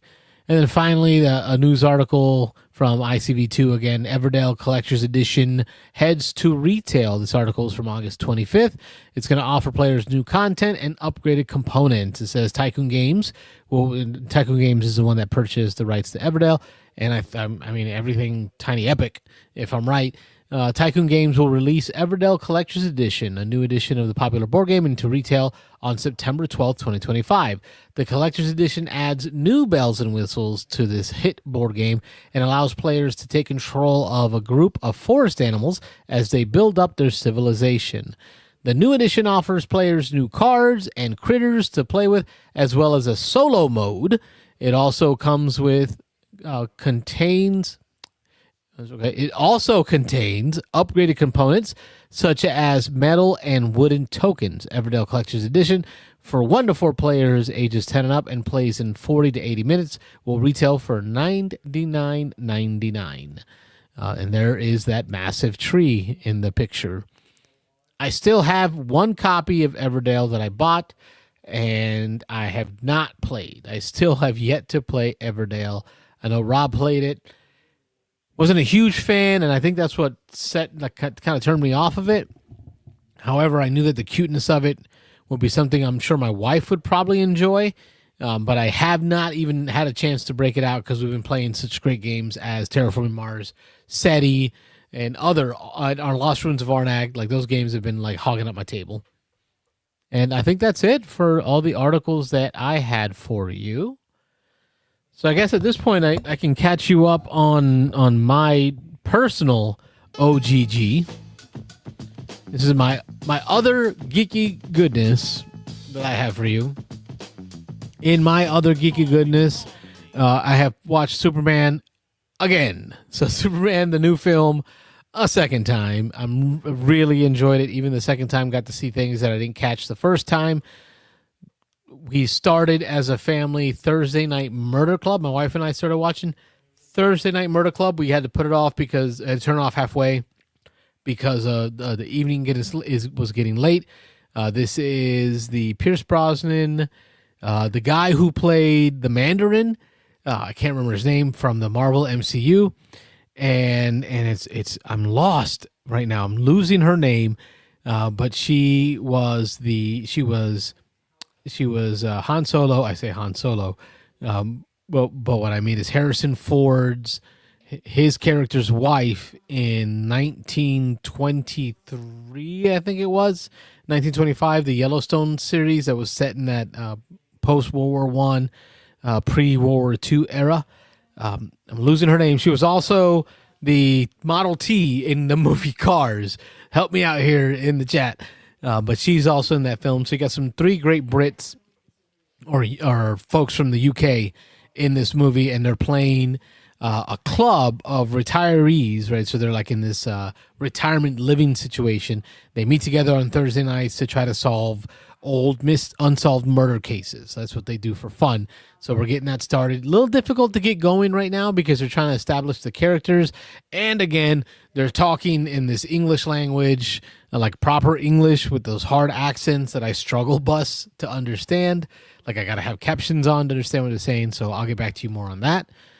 In the OGG, other geeky goodness, I'm continuing to read. I'm more than halfway through Dungeon Crawler Carl. And it knows what it is. I think Tom Vassell talked about it in a recent Q&A that I watched from his. He called it RPG lit, or lit RPG. I think meaning like literature that is RPG, but like overtly, like it knows it's an RPG. It gives out stat blocks of monsters. It talks about, so it feels like you're reading sometimes a monster manual when it describes a monster that's being attacked in there. And that's what Dungeon Crawler Carl does really well. It feels like I'm getting an opportunity to play in a dungeon crawler board game. All right, so I'm going through Carl's eyes, Dungeon Crawler Carl's eyes, as he goes through a dungeon and learns to fight these monsters. So I feel like I'm almost kind of getting my dungeon crawler fix in literature form. So I'm reading this on the Kindle, not in hard copy. I'm really enjoying it. There's a lot of weirdness in there, but it's a very weird world that he's a part of. I recommend you at least give it a try. Dungeon Crawler Carl. Very hard to say.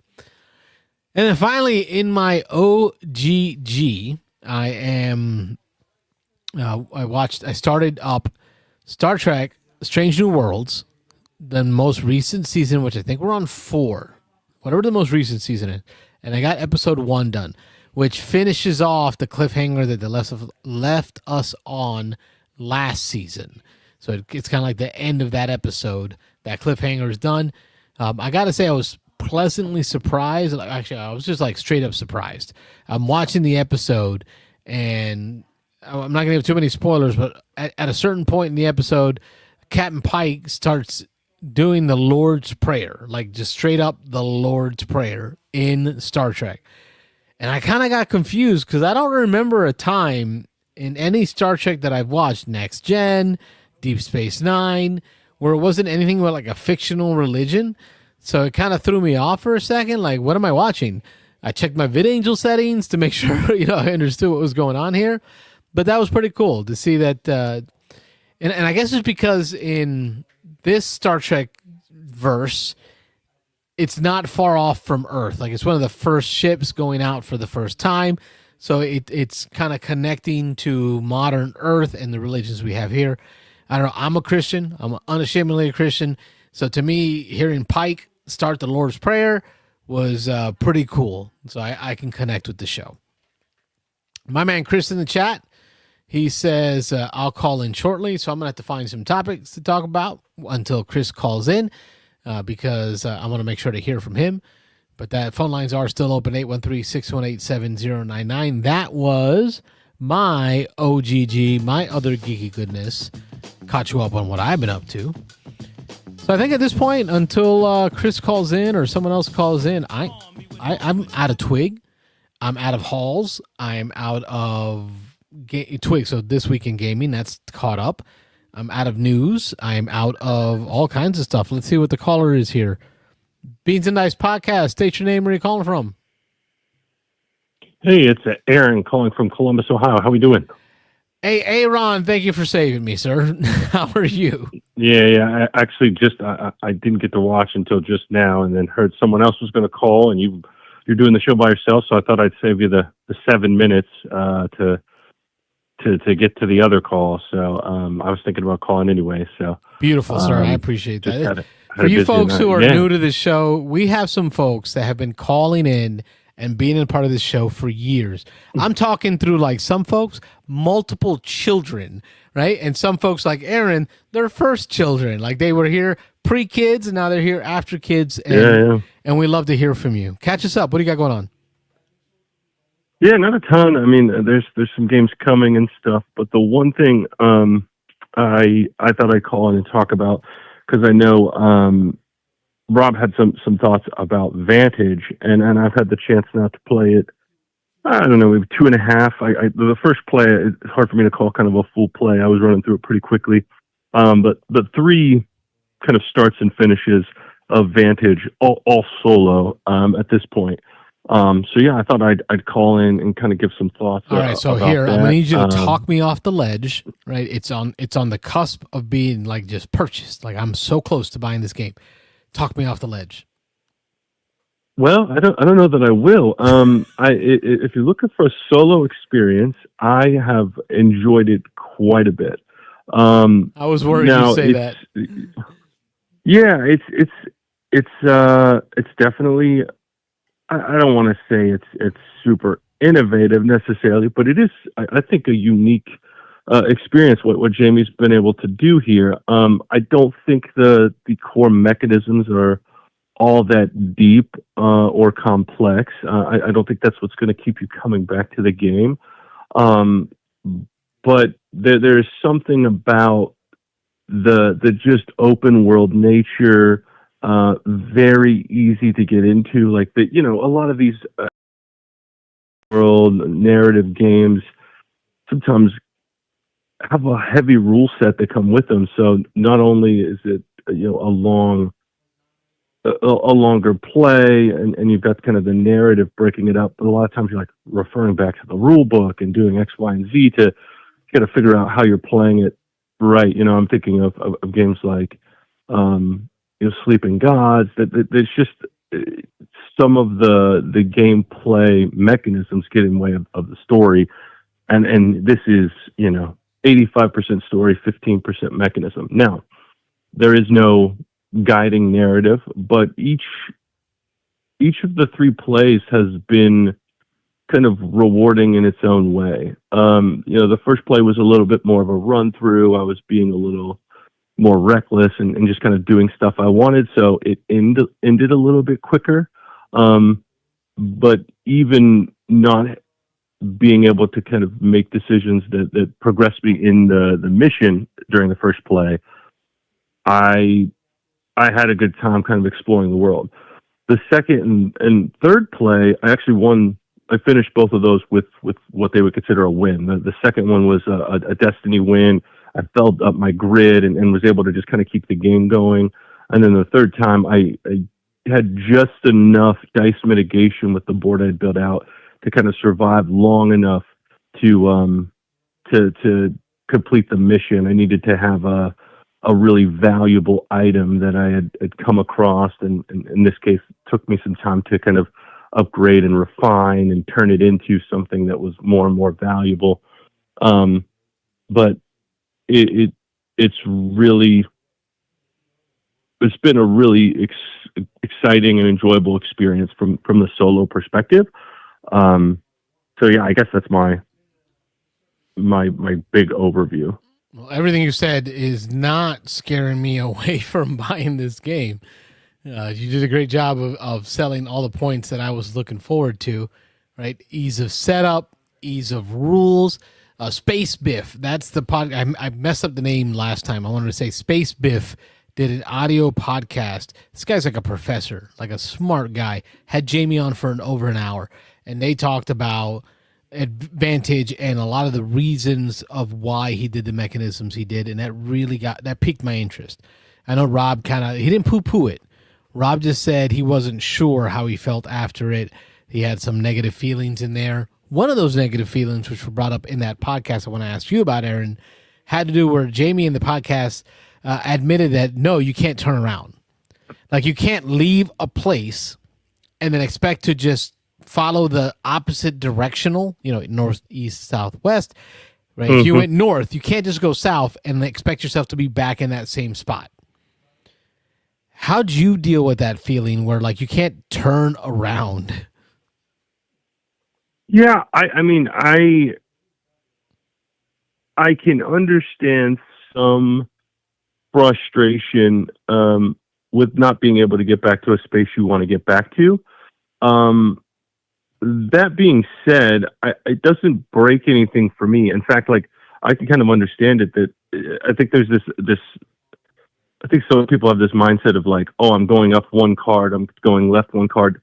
That's not exactly what's happening, right? You're in this kind of simulated world. So just because you go north doesn't mean you're going 1 mile north and 1 mile west. You might be going 10 miles north, and then when you take the next decision is to go west, maybe that's only 1 mile. You know what I mean? So yes. I kind of understand. That doesn't bother me. So it's not linear. There are ways. Like, your brain would think things are linear, and here the story is dictating so much more that the game just isn't linear. Yeah, and I will say the second game I did, it was harder to do. I kind of knew where I needed to generally get to,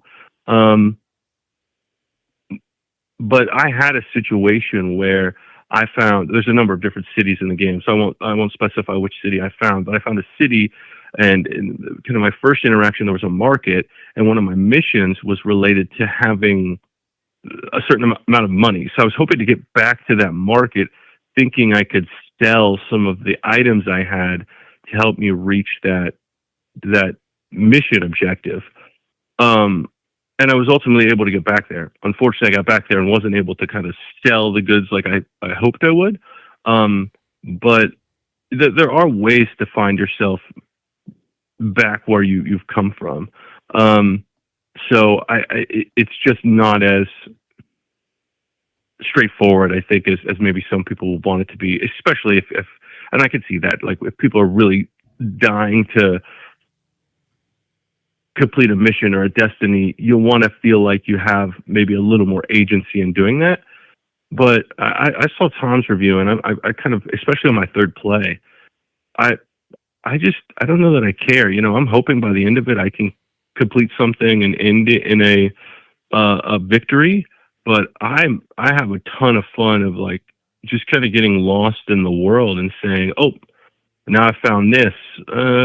Okay, let me explore this a little bit. Maybe I have time to come back and continue working on that main mission. Or now I've got an objective here. And I think I really learned in my first play, trying to always push for that objective or that main mission isn't maybe the best approach.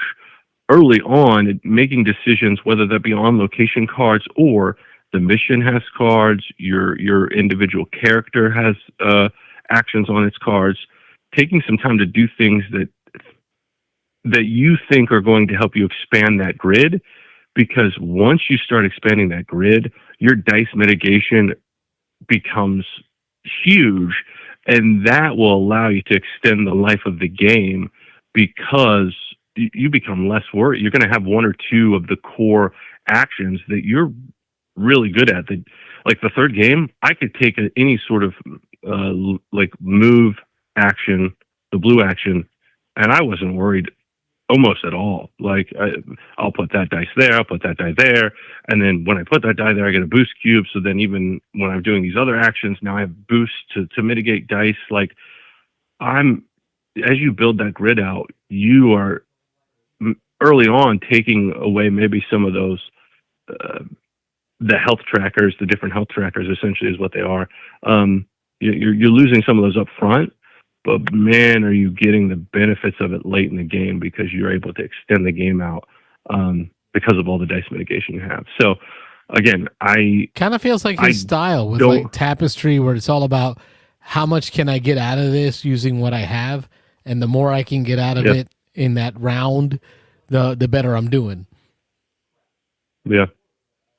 Yeah, and I think, I don't think the game, even with different missions and characters, I don't think some of it, like some of the core gameplay, I think is going to feel samey, but I played 3 different games, and not only am I exploring different cards, like I haven't come across the same card that I saw in a previous game, but more importantly, I'm seeing drastically different environments and experiences of the world. Like, the world feels very different, but the missions I've had, some of the destinies, like I don't know that any of them make me feel like super excited, but there does seem to be just a ton of combinations between starting location, mission, destinies you might find. You can work with your character to get a personal objective. Like there's a ton of stuff that you could develop over the game, and I've just let it be that. So again, I don't think it's anything I'm ever going to play with. I'd like to see if my wife would give it a go at some point, or I've got a couple friends, but 3 would, I think, be the very most I would want to play this with. But that seems to be really a consensus across all the reviews. Yeah. People who don't like it and people who love it. I think like 3 is the most that most folks say they'll play it with. Yeah, there's just no reason to at that point. I don't think. Yes, you can help each other out, and with the right 3 people, okay, I think it would be fun. But I would probably just rather play, even at 3. I'd probably rather play a lot of other games. I think the only one other thing I'll add before, because I know there's another caller who wanted to call in, but I really want to call kudos to I guess it's called Rules Pop or Rule Pop. But it's a website. It's like a web app that has a handful, not many, maybe 20 games it's part of. But they talked about it on the Dice Tower, or at least Tom did. And I did not play my first game this way. I used the narrative books. But my second and third game, I did play using the Rules Pop, and it is such an easy, less fidgety experience to be able to just go in there, type in the card number and the action I'm taking, and it pulls up, kind of blurs out anything I don't need to see, was super user friendly. I loved it a lot. You could also search some of the rules and stuff too. I did that a couple times, but really just from a space issue, I just throw the iPad up on the table and can kind of punch that in, and I don't have to be flipping and sorting through 8 different books and then scanning to find the right passage. Huge kudos to whoever's doing that, and I assume Jamie and some of our team had something to do with getting some of that sent over to them so that this rules pop resource could exist. But really I pulled thought it that was up. great. I'm sharing it on the screen. The website has looks like 9 games so far in that rules okay, system. it's only 9, yeah. Right, like Sleeping Gods, Distant Skies, Vantage Wingspan, Red Rising, Now or Never, Isofarian Guard, Dice Throne, and Waste Parts. Those are the games on there. I've got Dice Throne, so I want to check that out, see what that rules setup looks like. But this, if you're giving a recommendation, I'm gonna have to check out this website. Yeah, I mean, I think it's probably good for rules in general, but I think really anything that's narrative, I think, is going to be beneficial for sure. So, yeah, really good, and less of a just a cool moment. You mentioned on the beginning of the call, I've got my 3.5-year-old son, and he loves just messing with the games. He's Wait a minute, he's 3.5 already? Yeah. So we have some of the Haba games, and then we do little matching games old, and stuff bro. he'll play. But yes, it's crazy. It's been 3.5 years since that, and like you said, I've been calling in at least a year, if not more, before. So all right, tell me about the boy. 3.5 Haba. I just picked up at the consignment shop for $6 Rhino Hero Jr. So I got that played. I forgot to mention it in my twig. Played it with my daughter this week. We have, I think it's just regular Rhino Hero that we picked up a while ago, and we played that a few times. He likes this one. It's called Rainbow Caterpillar, and it's really, you're just rolling dice, rolling a die, whichever color it matches. If you have that caterpillar body part, you get to put it on. Whoever builds their caterpillar first, wins, and we just cheer each other on and roll some dice and have a good time with it. And he sorts out the cards, and so, but we'll pull out some of my games and just mess with pieces or find our own ways to play with them. I'm not really pushing the rules, but he did sit down with Vantage and just teaching him other things. Like, he would punch in the color of the action and the numbers on the iPad for me, and we would make some decisions together. I'd read the card and say, here's all the things we could do, and he'd be like, steal, and so we would steal something. So again, it was a cool moment. So he wasn't really playing, and he'd wander off about 30 minutes into the game, but we had some fun with it, and it was cool that, again, he couldn't do any of that with the books and trying to sort through those and read those, but he could help me, and he'd roll some challenge dice, and we'd have a good time with it. So again, he'd get bored with it pretty quick, but that was also, again, just a cool touch that the rules pop allowed for some interaction for him to join in on Vantage. So beautiful. Learning colors, learning turn taking, it's all important to me. Yeah, yep. So it was great, but I just wanted to call in and give some quick thoughts on Vantage. I definitely do think it's a try before you buy, because I know it's not the cheapest game, but it is one. It's weird enough that I would say I'd be tough to fully judge it on the first play either, because I do think you learn some stuff about the game and how to approach it from your first play that you could bring into your future plays to be more prepared to extend the life of the game or the gaming session, but also give you some strategies on how to approach some different things too. So definitely a try, but I'm definitely enjoying it from a solo experience. So there you go, folks. You heard it here from Columbus, Ohio. Temper your initial feelings. Give it a second try once you get the mechanisms down. It sounds like a thumbs up coming from Ohio. Yeah. Well, thanks, Carlos. I'll let you go. Maybe you can get one more call in, but I appreciate it, man. Thanks so much for calling. Really appreciate it. Have a good night. Yeah, absolutely. Bye. That was Ron from Columbus, Ohio. All right. Phone lines are still open. I know that in our chat we had Edmund, England pop in. So we've gone international tonight, folks. We are fully international out of Sweden, my man Edmund, England. I know that Chris said he'd call in, so I'm going to give him a chance to do that. I'm surprised at how quick. I had initially thought this would be like an early night, like show would be done soon. Just me. I haven't really played a lot of games. But holy moly, I can count on the folks to call in and help keep this thing going. So thank you so much for being a part of the Beans and Dice community. So at this point, I'll start taking my last turn here. Let's see here. Phone line, Beans and Dice podcast. State your name and where you calling from. Holy moly, this is Chris from Texas. Oh, Poppin' Tot. Hey. Rounding off the another great show.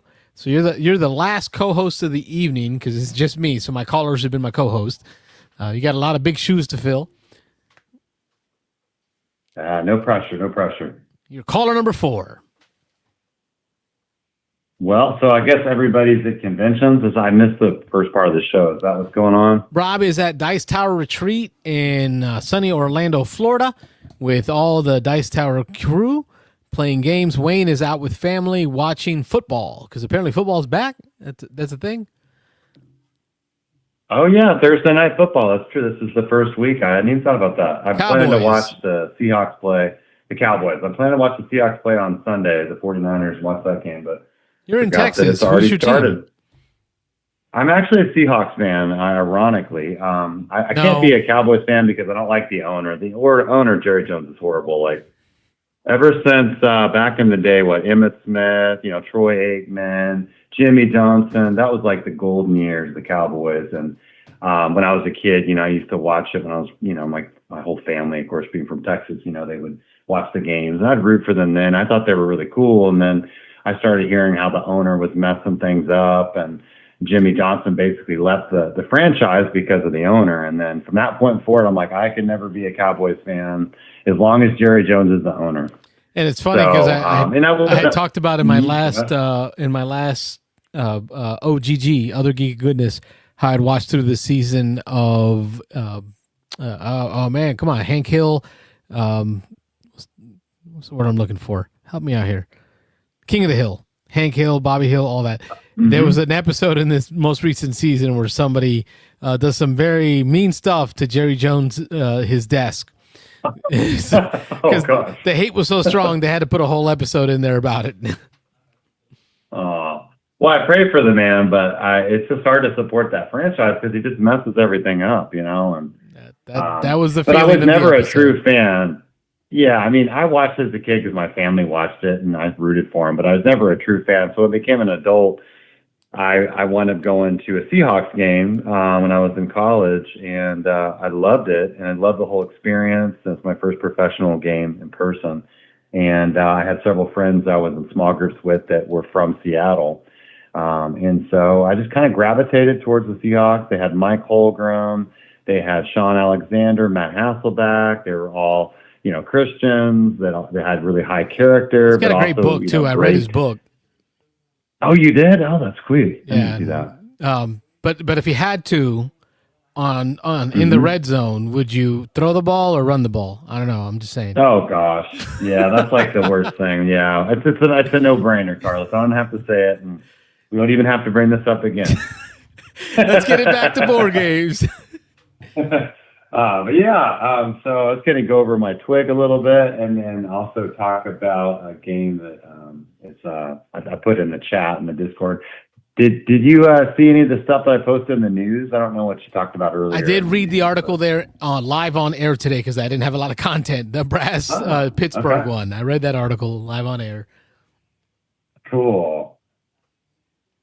Yeah. So the other one that I did a recent pre-order on was Emberheart. Did you get to check out anything on that? Negative. How do you spell that? Mind Clash. EM, like embers, Oh, Ember. Fire, that's a really new announcement. I think I saw your post on that. Yeah. And I think it's number one on the hotness on BGG right now. It is, yeah, and that's how I actually found out about it. I was just checking out the hotness list the other night, and I saw it. I'm like, okay, this looks interesting. And then I looked more into it, looked at the website, saw who the artist was. I'm like, Andrew Bosley, check. Because my two favorite artists are Vincent Dutray and Andrew Bosley. So saw that, and then looked up more on the gameplay. I'm like, this is a good weight. You know, it's not overly complex, but it's got worker placement. It's got a really cool theme, like the whole, dragon, Dragon Hunter, not Dragon, what is that whole theme? Like was it movies, Dragonheart back when we were younger? Was it Sean Connery where he played the role of the dragon, and he was kind of not that this kid he was though. raising him up. What's the one with Hiccup? That's like How to Tame Your Dragon. That's what I was thinking of. That's a great film. So it's that theme, How to Tame Your Dragon theme, and there's like poachers in the game that are trying to, take the dragons. They've come to the island, and you're trying to stop them. And then you're also getting new homes for dragons. So you're like pairing up, different people with dragons and getting the right fit. Then you're leveling up your own personal dragon. You have special abilities. It's got asymmetry because it's like a double-sided player board, and you can just go to the asymmetrical side. Everyone has unique powers. And then there's that you is can rescue How to Train Your dragons. Dragon, it's the really movie. Cool. Like that. That's what I'm saying. It's amazing. Yeah. And good timing with So it's got a cool theme. live action film coming out. Yeah, my son saw that. I did not get to see it with him because my mom took him, but they said it was just fantastic. All right, Emberheart. That's on the. Is this going to be a crowdsource, or will this one be direct to retail? No, direct to retail. That's one of the things I like about it. And looking the way it looks, with all the interesting. Yeah, and it's reasonably priced. If you look it up, I mean, it's in euros, but it's still very reasonably priced for what you're getting in the box. You get like a little upgrade pack that just has like 4 tokens if you pre-order it. And, but yeah, I mean, I'm sold on the artwork. I'm sold on the gameplay. I've watched 3 videos on it already. I watched Rado's playthrough. He loves it. I've watched a couple other previews of it.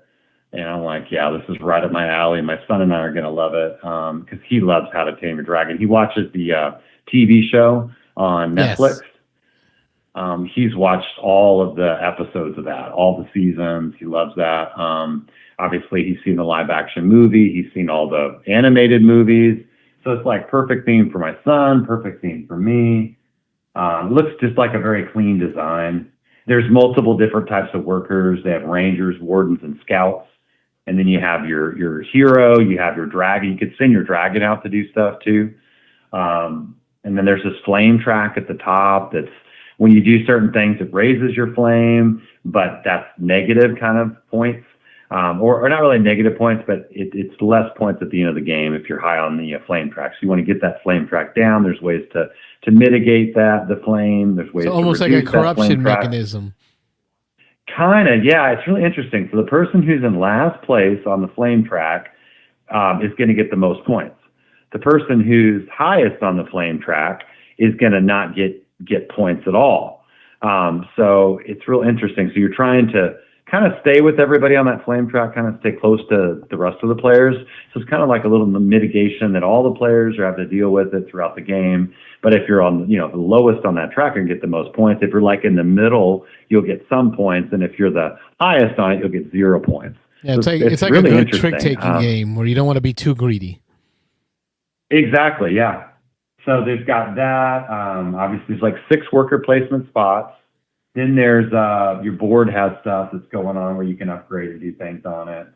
But this looks really fun. Looks like it's probably around a 3.0 weight on BGG.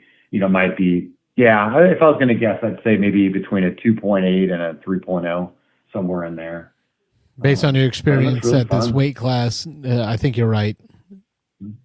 Yeah. Very nice. But it's got a lot of tension in it, So anyway, that's a pre-ordered game that's going to be releasing in October. This October 2025, like Essen? Yeah, this year. Yeah. Okay. Yeah. See, I'm all about this direct to retail stuff. I am too, like Stonemeyer. I normally, like you had mentioned watching videos and getting all caught up on it. I'm like, I'll wait till it's almost out because that's just a long time for my FOMO to burn between like now and next year. Yeah. But when they announce and it comes out in, less than 6 months, I'm like, okay, now I can start FOMOing now. Absolutely. And you can download the rule book too. They have the rule book. I've downloaded the rule book. I've been reading it already, and it's just seems like a lot of fun. And each dragon is a different type. So there's that asymmetry, which I like, and it has some really cool little tiles that you can take that give you different benefits. You draft these tiles throughout the round, and they all do different things, which are all beneficial based on the circumstance and what you need. And there's just some really good tension to the game. There's some really interesting choices. I think these are new designers too, or fairly new designers. I don't think they've designed a lot of Games Report's co-designers, the two guys that designed it. I'll wait for your review. But it's got a good pedigree. Okay. Yeah. So that's pretty much it, Emberheart. And then as far as Twig goes, my son had just taught him Foundations of Metropolis today. He's been wanting to play that for a while, and he really digs it. He's having a blast with it, and played through that. We just played 2 rounds today because we kind of started kind of late. But we played 2 rounds, and I said, let's finish it off the 3rd round tomorrow. So we weren't too late. And then another game that maybe will be on his top 20 list at some point. And then I played Twinkle Twinkle with my wife last night. And I really like it with 2 players because you get 2 actions per round versus 3 or 4 players where you just get 1 action per round. And I like that. And you don't have to cycle through the tiles as quickly. And you basically play as 2 little pawns that are different turn order. It's what I think what's most interesting about that game. There's nothing different or unique to that game except the turn order thing, where if you pick the first tile, you're going to go first the next round. And then you get to see all the tiles that are coming the next round. And to me, that's what really kind of makes the game stand out a little bit. Otherwise, it's pretty straightforward, point salad, tile laying game. But I enjoy that dynamic, especially at 2 players, because you get 2 actions. And so you're trying to figure out, if I get to this spot, I'll get to go first next round. And then where my other guy is will determine also my placement next round. And so it's got a good head-to-head 2-player feel to it. But I played it with 3 as well, and it's really good with 3. And I'm sure it'll be really good with 4 the same way. So we played that. Other than those 2 games, I think the only games I played have been BGA games. I played a game of Finca, 2-player, and that went really well. Hadn't played that one in a while. And then is that on BGA, or are you playing on board? Yeah, on BGA. Yep. That one you introduced me to. I really like that Rondell, but it felt like a Rondell, like 200 level course, not like 100 level. It's like there's this extra thing to it. Like, where am I leaving? Where am I going? And it's going to make all the difference. Exactly. Yeah, it's really interesting. Where you position your guys at the beginning, your workers at the beginning, really matters, because if you put them like in a line, it really helps, because you can move one to the other spot and get 2 resources, then move one to the next spot, and then. So even your placement at the beginning, there's strategy to it. It's really fun. I like it at 2 because you get more workers. So at 5, you get the least amount of workers, and then at 2, you get the most amount of workers. Think. At 5, you really do. Yeah. And so that was fun. I've also played a game of Dinogenics on VGA this week at 3 players. I really, of course, enjoyed that one, as you know. And then lastly, I've got a game still going of Russian Railroads, which I know Rob really enjoys. And that's another great game it's in my top 20. So those are the games I can think of right off the top of my head that I played this week. That's a lot for a week, bro. You Yeah. got kids too. I don't know about you. I'm at church at least 2 to 3 times a week. So it's like finding time to get all those games in. That's a lot. Yeah, and I say, this week, I think I started the BGA plays over the weekend, so technically it fell into the end of last week to this week. But within the past, say, 6 days. Week plus is good. That's a good twig. 10 days is still a twig. Yeah. Beautiful. Other than that, Yeah. What's Wayne up to? Do you know where he's up to? His brother's in Didn't hear town, that. so they're together watching the NFL game. So it's the start. Is this the start of the season? Is that what's going on? Oh, that's right. I really don't watch and what football. If you said Cowboys? You said Cowboys, right? That's Rob. Rob is Cowboys, so he left Dice Tower Retreat to go watch the Cowboys at a pub. So he's not even playing board games. Oh. He'd rather watch his team, but that makes sense. I get that. Okay. What about Wayne? What is he a fan of? Football. Football is his. He's a fan of international soccer. football, but I think it's his time with family. And I'm not sure if his brother's a football fan or a football fan. I'm not certain. It's the emphasis on the wrong syllable. Oh, and the last question I have, well, maybe at least one question for you. I'm assuming the answer is no, but have you gotten to play in the footsteps of Darwin expansion again? We did. Not again, just the first time. We got the first one in. But wifey and I had talked about getting it played, but the Lions got the youngest boy, who's 22 months, so he'll be 2 in November. He figured out how to climb out of his crib, and it's just like our bedtime has gotten so late because now we're watching him on the camera climb up on the dresser, so we got to run in there. Then he wakes up his sister. So what used to be put the kids to bed at 8:30, play a game, is now let's keep him alive till he zonks out at like 11 o'clock at night. But her and I will get it played. I want to get it played at more players. I feel that the rondelle didn't move a lot. Yeah, you need it more. I played it with 4, and it was perfect. I mean, I loved it at 4. And I don't know, man. Like, I really want to dig through the tiles, right? Like, I really felt like the menu offering on the new board, the new sideboard, where it's got the 3 people, right? The characters that can help you, along with the 2 animals. It's just not enough of an offering. Like it. I held on to my correspondence tokens, really hoping that Rob would take one of the animals there and reveal an animal that would be more helpful to me. I got to find a way to cycle that. How did you feel about the animals that were on display on the new board? I liked them. They weren't as interesting as the people though, because they added more peoples to the game, more people. And I had one game where I grabbed like at least 2 or 3. I think it was 2 people from it, and really benefited. Like one was 6 points, another was like 4 points. And they're also cheaper. I think it's 2 to grab a person, 3 to grab an animal. Yeah, and so I think if you get more value out of that now. If you're going to complete a row or a column with that animal, I think it's worth it. But otherwise, I would just say, only spend 2 and do a person because they're worth a lot of points. Yep. I think the biggest thing that I got out of that expansion was the special publication tokens, right? Like that really felt good. Like, being the first to win a race, to get that item, to then combine it with something you were already building to, because a lot of those advanced publications, I think that's what they call them. Those advanced publications, a lot of them have to do with additional scoring, with gaining something. And if you tie that in with your end game scoring, you're going to get more of what you want for that end game score. It just feels like combo. Like there's a combo thing going there. That was my favorite part of the new expansion. Yeah, that's exactly it. It's the comboing, the chaining of, you fill in a row or a column, then you get something, then you take that and you go in and use the correspondence tokens to buy something at the end of your turn, because you can do that correspondence at the beginning of your turn or at the end of your turn, or anytime during your turn. You can do that. So there's just a lot of chaining that takes place if you time it right. And then most importantly, for you folks at home in the Footsteps of Darwin correspondence expansion, it did not increase playtime. Like playtime felt exactly the same as any regular game, and that's crucial for this game, is to keep it nice and tight.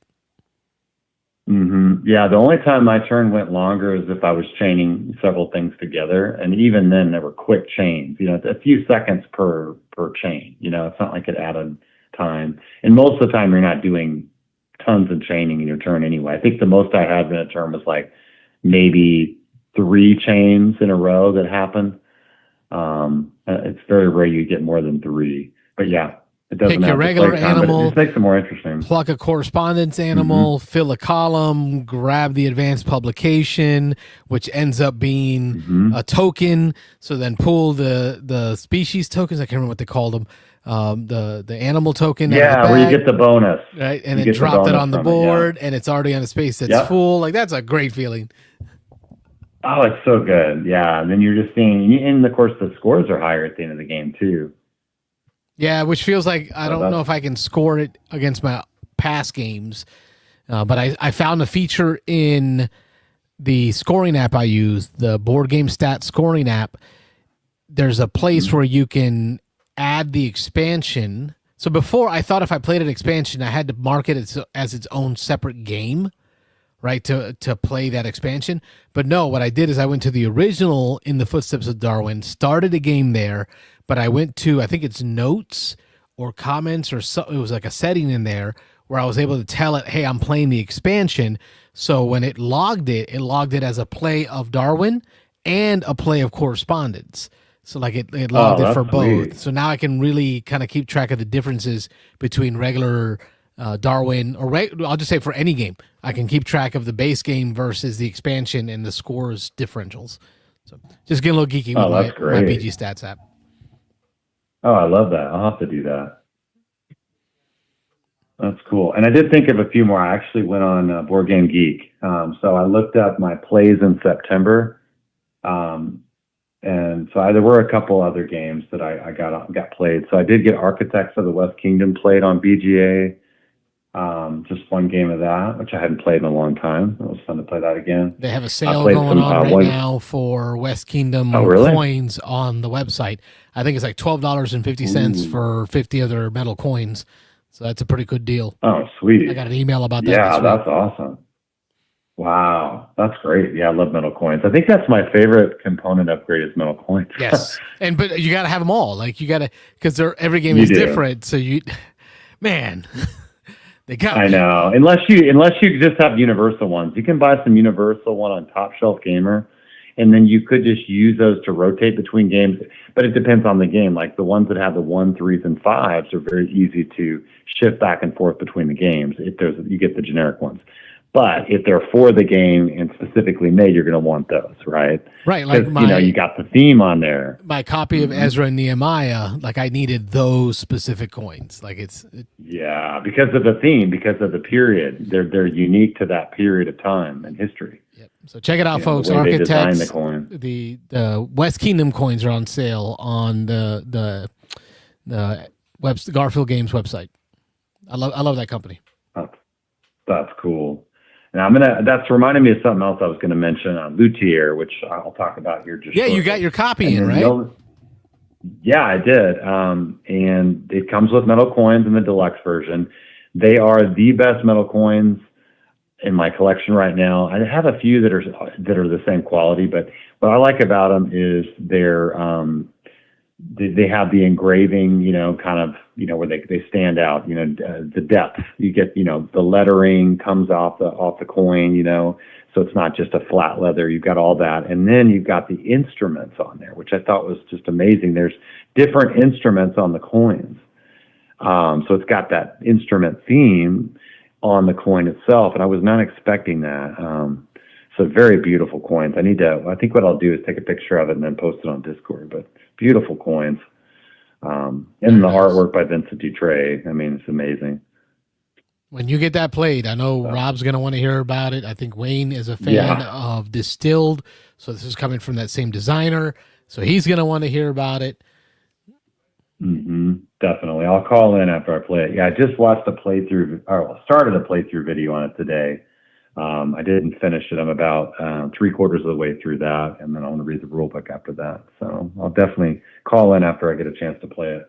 I like everything I've seen so far on it, though. I love the kind of reminds me of Lockup, a role player tale. And if you played that, I know some people on the show have seen it. One Mike Game is one of his favorite games. But it's got that element where it's hidden, worker spots where you're putting stuff down, face down. It's got numbers up to 5 on it, and you can send your assistants to go as well, which boosts those workers by 1 per assistant. And so whoever, gets the highest number on that spot gets to go first. And they get the best benefit. Then on your player board, you have little workbenches where you're finishing your instruments and doing touch-ups on it. You can put higher workers on those, and you get more benefits. You get little bonuses for putting higher workers on even your player board. So it's got some really cool stuff like that. But just a Euro game, and you're trying to fulfill contracts, which are these instruments, and you're trying to please your aristocrats that want certain things. So yeah, it's a great theme for me. I know Rob's going to love the theme. Yep. His background and it just seems very very fun. But a lot on the rules teach. I think it's going to be a good 30-minute teach, easy. Just teaching the game to somebody. Very cool. Yeah. So that's that. And then lastly, the only other games of note that I played in September was actually Lock Up a Role Player Tale. And this is the amazing thing about that. We played that last Friday. We started it on Thursday, finished it on Friday. My son, who's his first play, and my daughter, who's 5, soon to be 6, she wanted to play it. And she played 5 rounds of the game. She didn't play the first round of the game. She jumped in on round 2. And she liked it. She wanted to keep playing it. And I was like, wow. My 5-year-old daughters want to play this game and is really enjoying it. And she was doing really well with the strategy on where to place her workers. I'm like, man, this girl's getting it. I'm like, you go. I'm like, some stuff's clicking with my daughter here. This is great. So that was pretty cool. Yeah. And I played it with the expansion. And I think the expansion really adds a lot too. Make your own game group. Yeah, exactly. Out of your family, like you do too. Yep. And then the last game is Downforce. I hadn't played that in several years. I played that on BGA and was still reminded of how fun it is. It's still a fun little quick, racing bidding game. I still enjoy that game as well. So. Yeah, it's a great little bidding game with racing. And if you treat it that way, exactly, as a bidding game first, with some racing, you'll enjoy it. People that I found that haven't enjoyed it is they went in thinking they were going to play a racing game, and they bet just on themselves, and they lost. 100%. Yeah, you got to go in with that. Just like Camel Up, kind of the same thing. It's like that's not a racing game first. It's a bidding game, But the difference with Downforce is because you own the team. You feel like this is your priority when really it's like, hey, no, whichever team is winning, that's where you need to put your money. Exactly. I usually bet on myself though, because as long as I have a good hand of cards for that racer, because you get a lot of points and you can control your own destiny a little bit more. So almost every game I bet on myself, but that's just my strategy. And it pays off most of the time, but there's sometimes obviously it doesn't. This time I actually bought 2 cars by mistakes because I hadn't played in a while. And during the bidding turn, I wound up buying 2 cars. And then so I was like negative 11 million in the hole. But I wind up coming out positive 21 million, and I won the game with the tiebreaker, which was ironic. But I don't normally bid for 2 cars. I'm like, oh man, I messed up on that. But if you bid for 2 cars, you have control of that car. And so that could be a strategy if you're not spending too much on it, right? As you get 2 cars, you have more control of the game. And then my last car got 5th place. It was a 6-player game, and my last car didn't get last place at least. So worked out where I got a little bit of money from it. There you go. Downforce, great game. I've taught it to family members, and they've loved it. And I think we played this one at the Daytona track. So the Daytona International Speedway, we set up a game of this at the Speedway at one of their tables. Oh. I'm weird like that. Awesome. The security guards that are checking you in to make sure you're not bringing anything you're not allowed to, like shaking the box, like, what is this? I'm like, bro, I like board games, You're getting into the theme. Exactly. I'm all about what do they call that when you travel? The experience travel, or I can't remember the name of it. I'm all about that, like having an experience, matching where I'm at with a board game. That's cool. I love it. Like Distilled, having some spirits while you're playing Distilled. Yes, and just about any other game. Got to remember, I was raised Catholic. Okay, we had wine every Sunday. Yeah, that's true. That was the altar boy, mixing the wine. Hey, I grew up in the Episcopal Church, so it was similar to me too, and I was an acolyte too. It just feels weird because my wife's Baptist, so joining the Baptist church, like they're so poo-poo about any beverage, like any beverage. Yeah. So it's just, I don't know, it's just very different to me. Yeah. Well, it's funny. I visited a Baptist church when I was in high school. One of my friends was Baptist, and I'd go to his church too. And so I've kind of I have a full gambit between Episcopal, Baptist, non-denominational, Assembly of God in college for 2 years, AG. So just kind of like 4 different denominations. So I'm pretty much comfortable in any church setting, really. Yep. All things are permissible, Yeah. but not all things are good. I don't know. But it starts with all things are permissible. So Yeah. before we get too deep into theology. Yeah, that's right. Well, thank you for letting me call in and staying up a little bit later here tonight, Carlos, and for holding down the fort by yourself. Bro, we tied last week. Last week was 4 calls. We got 4 calls tonight. 4 great callers. Actually, 3 great callers and 1 prank, but still counts as a call. Oh no, okay. Well, still, yeah. At least he didn't cuss. That was fine with me. Yeah, you have to like hit the button if somebody's off. He's like, man, please beep it out or something. All right, Chris. Have a good night, man. Thanks so much for calling. All right, brother Carlos. You too. Take care. Have a good night. Bye. That's my man Chris from. He is the Pop and Poppin' Tot. He has Poppin' Tot Games where him and his son talk about board games they're playing. Don't forget. We are on Discord. You can find the link in the description below. If you got questions or comments for us, you can email us at beansanddice@gmail.com. Make sure if you're watching on YouTube that you hit the subscribe button. You like this video, thumb it up. And then also make sure you ring the bell so that you know when new videos are posted or when we go live, which can be at any time. We're scheduled for Thursday nights, but we've known to go live randomly. So make sure you hit the notification bell. If you like what we do here and want to support us financially, you can do that at PayPal, Venmo, Cash App under Beans and Dice. So it's at Beans and Dice or $ Beans and Dice, or you can do a super chat here on the YouTube. We'd love your support to help pay for the subscription fees that it costs us to host this show and for me to make bad decisions in new games. In the words of Russell Simmons, thank you for blessing us with your presence. God bless you, and good night, everybody.